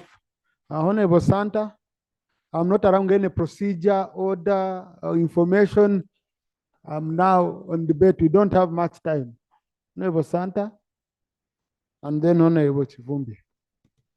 I read the names. I don't know why the rest keep standing up. Until I finish these ones, I can't pick anyone else. Yeah. Thank you so much, Right Honorable Speaker, for giving me this opportunity. Right Honorable Speaker, we are discussing the budget framework paper, which I want to believe that is a plan right from the bottom. But Right Honorable Speaker, as long as we go on planning and then we don't follow, this parliament every year appropriates the money. But when it comes to release, it's a different issue. I'm cognizant of the fact that we have a limited resource envelope. My question to you, the minister in charge of finance, just at the start of this session, there was a question about the money for the roads. We budgeted, we appropriated, but we don't have money released for this quarter. And you said it will come this February. How much money will come? Is it per what we appropriated or what? Because, Right Honorable Speaker, the issue of the roads affects each one of us in this house, affects everybody out there, whether a child, a woman, belonging to which political party or religion, we need the roads. Two, Right Honorable Speaker, when you look at the budget framework paper, the report from the committee, we have only achieved 17% of the National Development Framework, National NDP 3, only 17%. And we are planning, we are budgeting. And the poverty is increasing. And our debt burden to GDP has also increased. So, Right Honorable Speaker, I would like to ask the minister in charge of planning, aware that we have limited resource, which way are we moving? Let me end by talking about the revenue of this country. We have projects which are under-implemented. We pass money here, but as if due diligence of most of these projects were not done. Can that be a source of our revenue? Two, domestic borrowing, where you are not paying people who have provided services to the government, and yet they are employing so many people. And these people, when the businesses collapse, that means that we have a challenge in our economy. So I wanted to hear the plans that you have, more especially for these people. I want to thank you, Right Honorable. Thank you, Honorable Chavonde.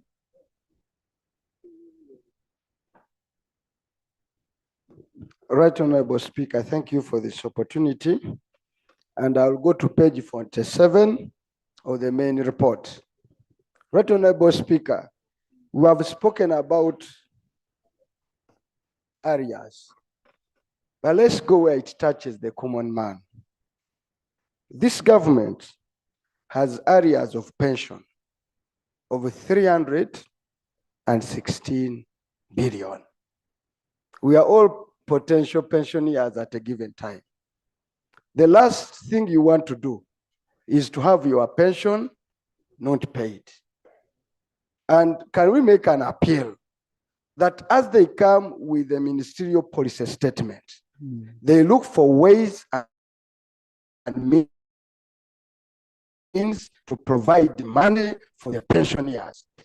We are talking about this government. I've looked at that page. I don't want to go into that detail of that page. They can't pay for utilities. They cannot pay for rent. But most importantly, we have just assumed the presidency of NAM and GIWAT 27. But we have area G77. But we are areas of contribution to international organizations of 113 billion. And we are presidents as a country of two major international. This ashames the country, whereby those organizations were ejected because you can't participate. We are saying for all organizations where we feel they are not important, it is high time we get out. We withdraw formally, or else let us be decent enough and find money to pay for our obligation. It is a shame for a speaker to arrive at an international conference and you are told you cannot attend because your country has not contributed. This level of shame can be avoided. Can we ask the Minister of Finance not to come up with the ministerial policy statement without providing money for these kind of things? I've seen here taxes and other deductions. You are talking about revenue, but you have areas of taxes and other deductions. Let me ask the minister, why do you deduct and you don't pay? Where does the money go? So I want to raise that case, but also for the record, the budget committee should tell us, you cannot compound 5 trillion and you compound it. Can't you break down the 5 trillion and you say these other expenses? That is a lot of money. The last contribution I'll make is on the big elephant in this house, in the room. Right Honorable Speaker, maybe we need to spare time and fundamentally speak about this thing called the debt. Because as we speak now and look at the resource envelope, as we are clamoring for more roads, for more schools, the discretionary expenditure is going to reaching 4 trillion from 25 to 21. This is money that government had to spend this financial year. Next year, that money is not available. But what is increasing? We are going to be debt refinancing more by a whopping 9 trillion. Interest is going to increase on our debt, domestic debt, by a whopping 1 trillion.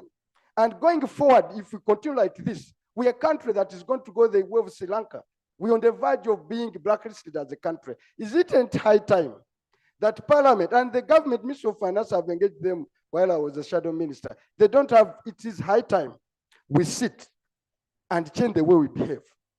If we don't, as a country, we have fundamentally mortgaged this country to a levels we cannot imagine. Therefore, I want to invite the Minister of Finance, or you, the Speaker, find space and time, and we crack the animal called national debt and the way we are borrowing. Otherwise, we are in a deep hole. I thank you. Thank you. Honorable Chivumbe, that's an issue I think we should give time, because when Minister of Finance says our debt is sustainable, it is an issue which we can come here and debate. Okay? Yeah, and they give the arguments where they base themselves.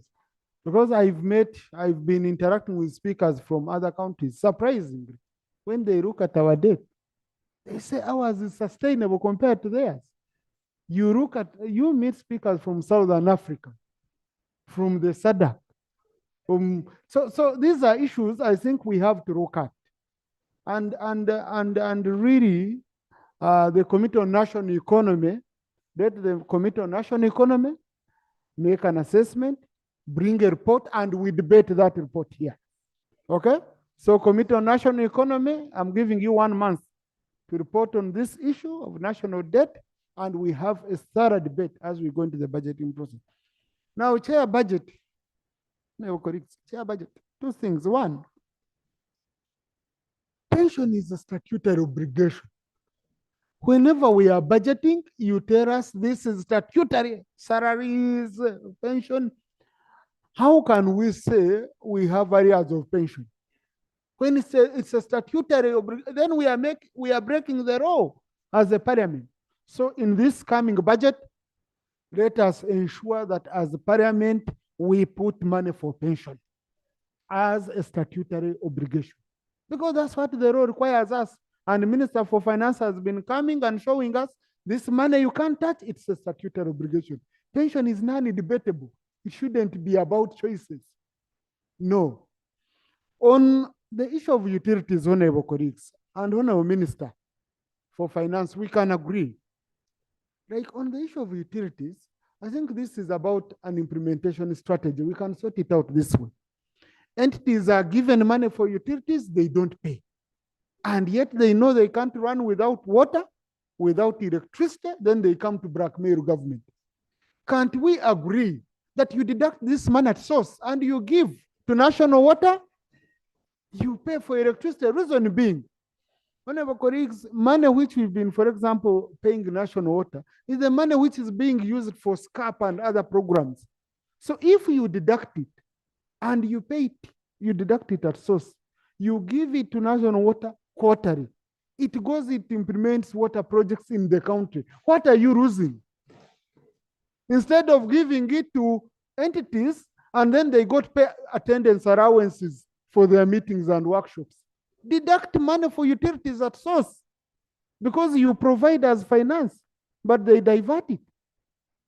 This should be an budget management process. On a chair budget, you wanted to say? Because really. Right, Honorable Sancho and colleagues, the issue of deducting at source is not practical because we supply the money to these votes. Now, there is no way an entity has a right to divert this money unless finance treasury is asleep, because this money is paid according to the budgeted lines. So in the past, the former PSST put a ban and protected these monies and ensured each entity must control their utility bills and have the utility bills budgeted for, and funds are released as protected items. And as such, you must pay only when you are paying to that utility supplier. And once the money, the entities don't pay like ministry pay via elsewhere, they make payments via finance. So it's only finance with asleep. And the Right Honorable and colleagues, another issue we take note of when we discuss domestic areas, by now we should not even be having it at all, because government instituted a commitment control system whereby each accounting officer, before you make a commitment, expenditure is recognized at a time of placing an order. And you only place an order if funds are available. Now, colleagues, where trouble comes, would now condemn the accounting officers. But you remember that in the policy statements, the accounting officers provide worker plans. So pegged to the money, costed worker plans, and we approve that monies. So the accounting officers go ahead according to their worker plans and their budgets to go ahead to commit, knowing they have the funds in their budget. Now, at the end of the day, finance doesn't release the money. But we go back again to finance as far as expertise is concerned, because one of the issues as per Schedule 3 is assessing the financial risks. The experts in finance are supposed to do the financial risk assessment and monitor, do evaluation, and put steps to mitigate the risk. The risk in terms of public finance could be shocks to the systems, which will cause a shock, say, to revenue. So if there is a shock to revenue, by the time it occurs, if our experts are really working, they should have already taken steps to get. Switch on, Chair. Yeah. So colleagues, on that same, we now find ourselves in a cycle because somebody is not doing his work. That's where we are. Thank you. Honorable Mero, Obiga Rose, Okoti Boniface, Nakut Face. Thank you, Right Honorable Speaker. Right Honorable Speaker, I join the rest of my colleagues to support this budget framework paper. However, I have some few issues that I would like to seek clarification on. Right Honorable Speaker, we have been extending the terms of the LOC1. I don't know whether we are not in any way disenfranchising the people from voting their leaders after their term has expired. And even when we look at this budget framework paper, there's nothing provided for that. And we have kept on pushing this ahead. Right Honorable Speaker, the issue of the districts which have been occupied by the cities, I have not seen money provided for this. I don't know what we are going to do, because many of the cities have occupied the premises of the districts. And as we talk, they do not allow even the districts to be operating within the same premises before they get their new home. Right Honorable Speaker, we have a big challenge of pension and gratuity. These people who are pensioners have been working and they were earning money. I don't know why government cannot know that these people have offered a service and that at the time when they retire, they should be paid automatically like other countries. In Kenya, where we did a benchmark trip, the government decentralized, and after decentralizing, everybody knows the retirement date of the workers. And therefore, by the next coming month, when someone is retired, he's entitled to his pension. Why are we not implementing this?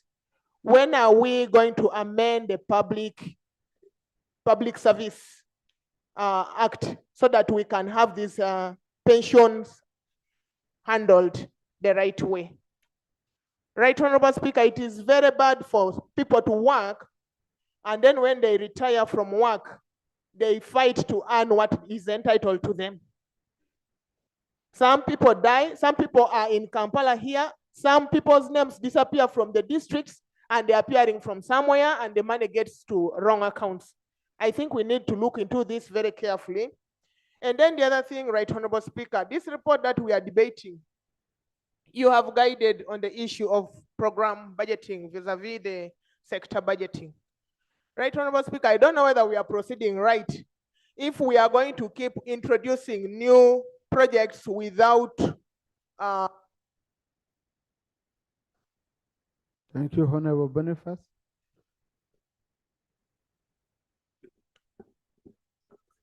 Thank you very much, Right Honorable Speaker. I want to thank the committee for the report.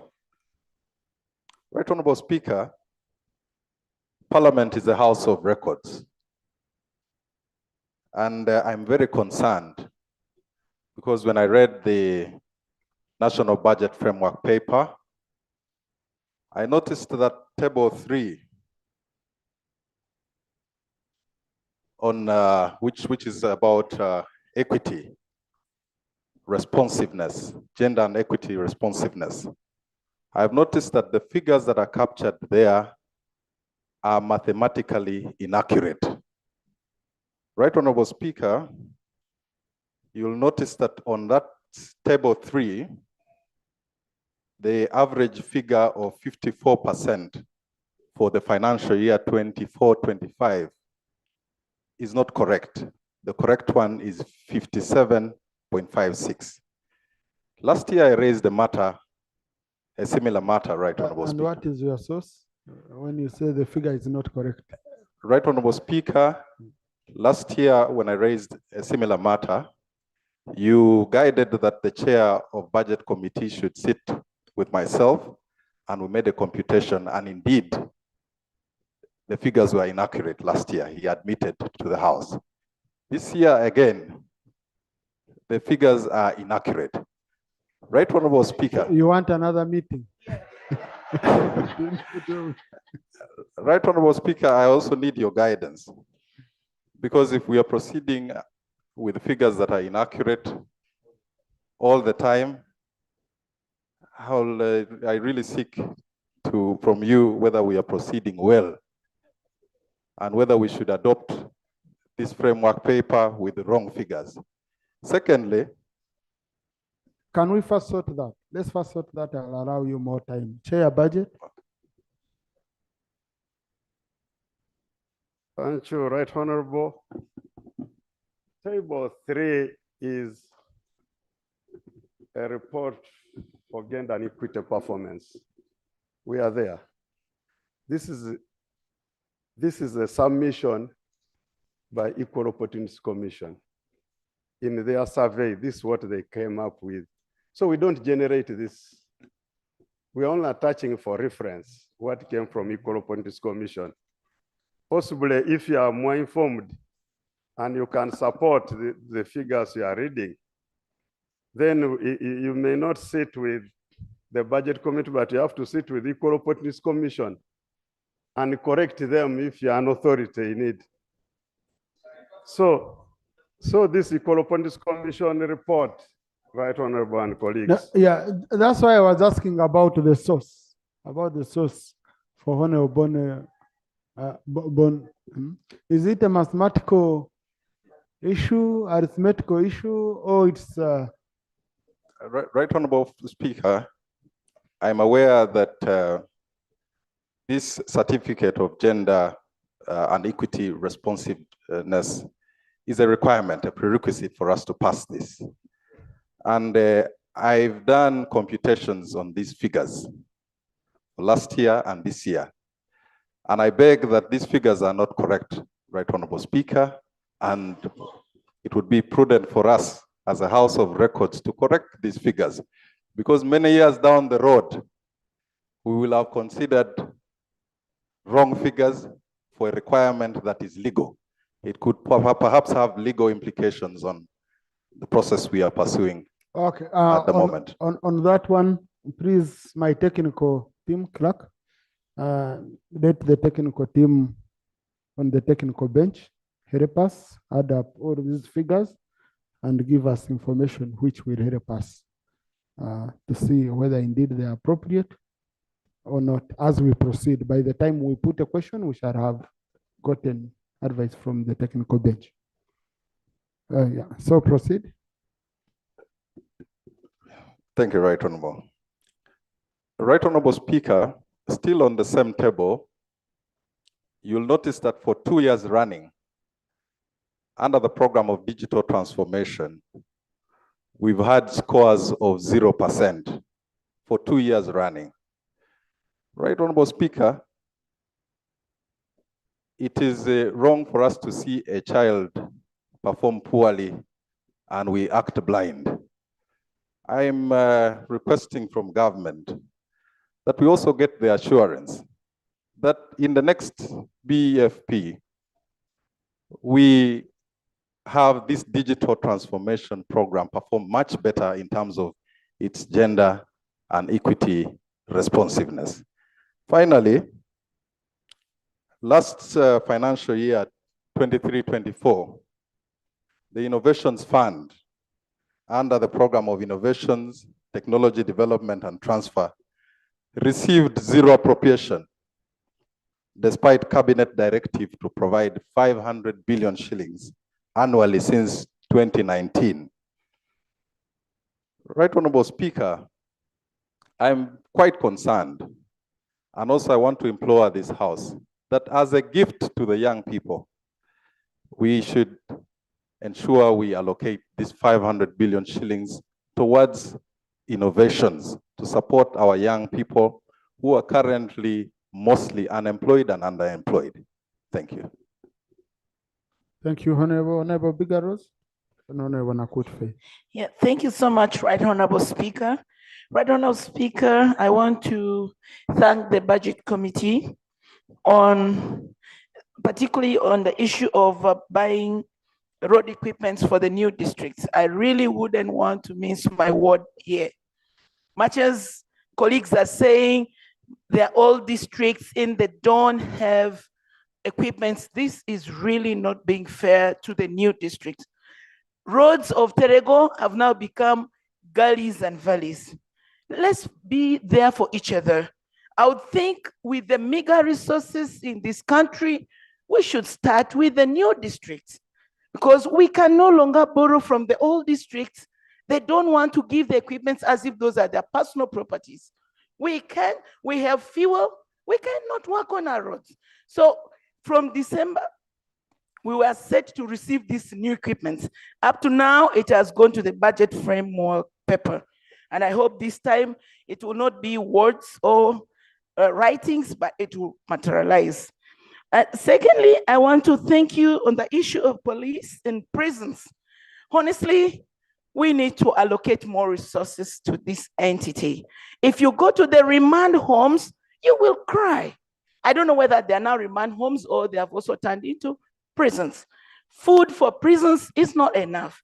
Police are going through hell. Uniforms have grown so old. We really need more allocation to those entities. And then to gender, Minister of Gender, we have street children. We have been trying to rehabilitate these street children, but funding allocated is so meager. And now they go and they come back in the streets. We need to increase something in that sector. And we need to be able to give more money for recruitment of probation officers. And I hope as we put money in batches, we have not forgotten the tobacco farmers of West Nile. Honestly, if we are able to compensate Hoima region, why have you neglected West Nile? Right, Honorable Speaker, we have had several meetings with you. We have talked about this. Unless you don't want us, the MPs of West Nile, to come back. We are sitting on a time bomb. We are also part of this house. We want this issue of West Nile tobacco farmers set aside in this current budget. If not, then we'll need to. Thank you. Honorable Nakutfe. Then Then I do Honorable Nakut Face, Honorable Mshemez, Honorable Pamela Kamugo, Honorable Ferigo, Honorable Baba. Right, Honorable Speaker, I'll speak on 3 issues. But before that, I wish to thank Honorable Rosso Biga for raising the matter of funding for the street children. Uweso is bursting with children. They need our support to keep those children, to rehabilitate them. The 3 issues I wish to comment on are as follows. To solve the problem of the program versus sectoral approach, I desire to see a restructuring plan from government.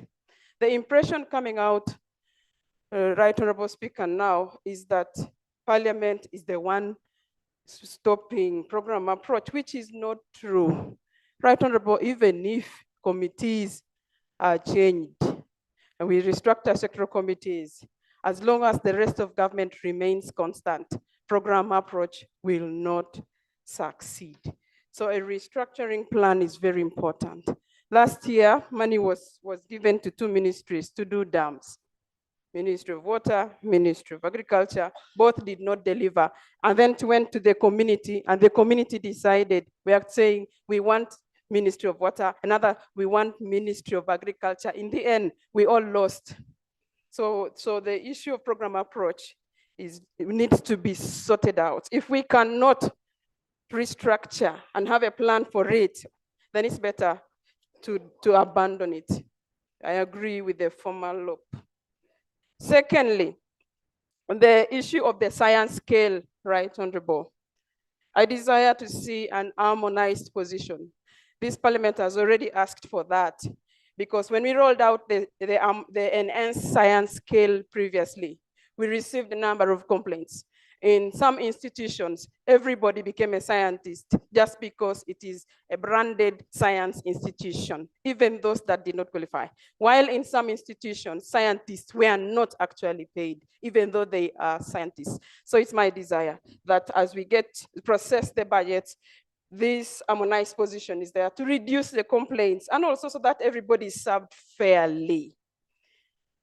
Finally, the third one is the regional referral hospitals in our country. There are standard positions that are required in each regional referral hospital, without which there will be disasters. It's my wish that we consider regional referral hospitals. If they need a specialist, an anesthetist, for example, in Moroto Regional Referral Hospital, yesterday we buried a woman. The anesthesia was not provided for well. Tomorrow, Right Honorable, I'll bring to your office a matter of urgent importance on that issue. But it points to the fact that Thank you, Right Honorable Speaker. The regional referral hospitals in our country need to be supported because these regional referral hospitals are the mulago of those regions. So if they are not functioning, what are we giving the people there? Should everybody come to Mulago to be served? So let's consider those 3 issues, and I will be a very happy woman. Thank you. Honorable Mshemeza. Just honorable colleagues do. Thank you, Right Honorable Speaker. I would like to draw the attention of the House on what I term as unrealistic budgeting. If you look at the last 3 financial years, have we been able to raise 52 trillion? Look at the 3 sources. What is URA corrects, what we get in grants, and what we get in loans. Have we been able to raise 52 trillion? If we have not, what convinces us that we shall raise that money this time? I've also observed that at the end of financial year, the total budget is not actually what we initially appropriate because of the many supplementary budgets we pass. So we may be talking about 52, but at the end of the financial year, the budget is talking of 56. You see? But also this leads me to the issue of ceilings on programs which has areas that have high investment returns. look at tourism, which we have all agreed in this country that this is an area of high investment returns. It can bring income very quickly to the economy. But the ceiling, if you look at now the budget framework paper, the ceiling is the same as this current financial year. This is where we should put more money, because most of the challenges we are mentioning are a result of low income. So how are we going to address the issues of low income so that we are able to address other issues? Unless we do that, we shall remain in an unrealistic budgeting. Thank you, Right Honorable Speaker. Honorable colleagues, when we talk on issues of, for example, revenue, a very good example, me and Honorable Peter, there is where we were, and we visited some of their sports facilities. Now, whereas our sports facilities here are demanding for money every day, the other side, they are making money. But what did they do? For us, when we go to Nambole Stadium, we even appointed a board. You find people dying to sit on a board of Nambole. You have a board of Nachivugo, an entity that does not even raise how much. It has a board, and people are dying to be on it so that they can fail it completely. But what are other countries doing? Other countries, after building a stadium like Nambole, they appoint a management firm, international management firm. And this management firm, they showed me their records. They have projected in 15 years, they would have already paid the actual on. But the economic value of what it has brought to that country within 5 years, the economic value, because these management firms are the ones which manage international conferences, international competitions, and events. So they attract them to this country, okay? And they end up making money. And the guy said, look, even the money we've made the stadium much better than how government gave it to us. But for us, Nambole, I receive calls from people robbing. You're a friend to Honorable Peter Gwang. I need to go on the board of Nambole. Nambole to do what? To kill it. You know, I lost an election. At least put me on a board of Nachivubo. Please. And you find the cabinet is spending a whole day discussing the board of Nachivubo. You cannot manage a stadium with a board. You need a professional firm. So when we are talking about some of these issues, I think in some cases, my fear, which I have, you have people who have never even sold a tomato to know what it means to make money. And they are making decisions on how government should generate revenue. My friend, go in business, start a business, get a loan, go in it, try to run a store, an airtime and mobile money store. You see what it takes to generate money. It's not easy. So we must make decisions that are painful, but which will help our country. I don't know, maybe some of us, our thinking is totally different. But if for every organization you will appoint a board, I can tell you, you will never manage to generate revenue for this country. I'll pick Honorable Pamela, then Honorable Baba, then Honorable Ferigo.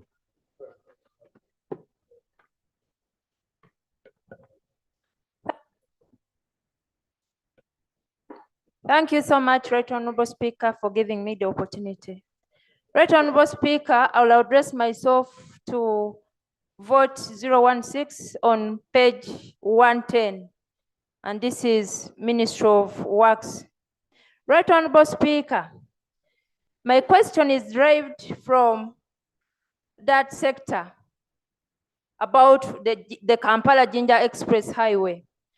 Right Honorable Speaker, I'm meant to understand that UNRA has already procured a contractor. Unfortunately, Ministry of Finance has not allocated money to compensate for compensation for right of way. Right Honorable Speaker, from Kampala to Jinja, if you're to drive, it takes almost 6 hours because of the bad road, the potholes, and the traffic. Right Honorable Speaker, I want to ask the minister, why are you punishing us who are using that road, and all Ugandans, I must say, because I don't want to say that because I come from the eastern part of it, but the road is for all Ugandans. Right Honorable Speaker, I want to implore the Minister of Finance to find money so that we can compensate people and then we get the Kampala Ginger Express Highway. Thank you, Right Honorable Speaker. That's a road that drives our economy. That's a road where you cannot talk about that you're working for Eastern Uganda. No, it's the one that drives the economy. Honorable Baba. Thank you, Right Honorable Speaker. Honorable members, Honorable Musasizi, the Minister of State for Finance, is on record of normally being very organized and very articulate in presenting his issues. But today I'm surprised, really surprised. Why? And he has been a chair of a substantive committee of finance in this parliament. He knows the issues members raise here and the resolutions we pass here under your chairmanship, Right Honorable Speaker, on key issues which affect each one of us as members, on key issues which affect our electorates, in water, in roads, in health, in all sectors. Sir, I would have expected that in presenting this budget framework paper, the minister speaks to the resolutions of this House relating to these subjects. People have raised issues on pensions. Former employees of East African community are dying without getting their money. This House has ever passed a resolution on those pensions. What has the minister spoken to this about this? People have cried on road equipment. Those districts which have not got them. This House has passed a resolution on this. I would have expected the minister to specifically come and say, on these issues you have raised, this is our response. What's wrong with my friend, Semuchi? Mr. Speaker, the Honorable Baba, when he was a minister, he was speaking worse than Musasizi. As a banker bencher, he has now seen the sense. Having been a minister, speaking in the same way, or even worse than Musasizi, is he in order even to complain? When in all his statements here, some we threw them out, others we complain. Is he in order as a former Minister for Internal Affairs? Thank you. To begin complaining when he was speaking the same language. Thank you. Now, Honorable colleagues, I think the record should clearly reflect. No one has said anything which we should judge him as an individual to say this is worse, this is bad. Honorable Musasizi has only been technical. And because the technical issues are really sometimes, you know, Honorable Musasizi has to convey both good and bad news. When there is no money, he tells you there is no money. When there is money, he has already supported us, your honorable colleagues. Okay? So really, I wouldn't want us to judge any of our colleagues to make them feel uncomfortable that what they've said is bad, is worse.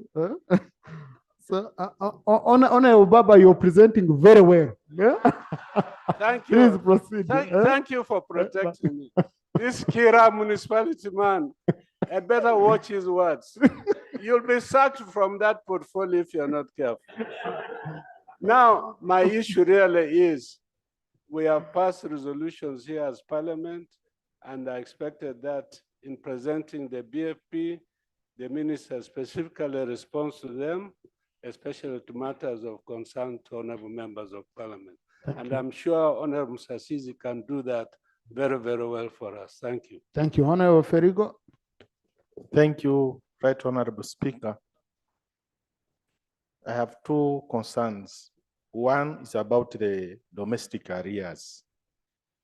I appreciate the explanation the chairperson finance gave, where we have commitment control system in place, And according to the chairperson finance was saying that commitments are made according to work plans.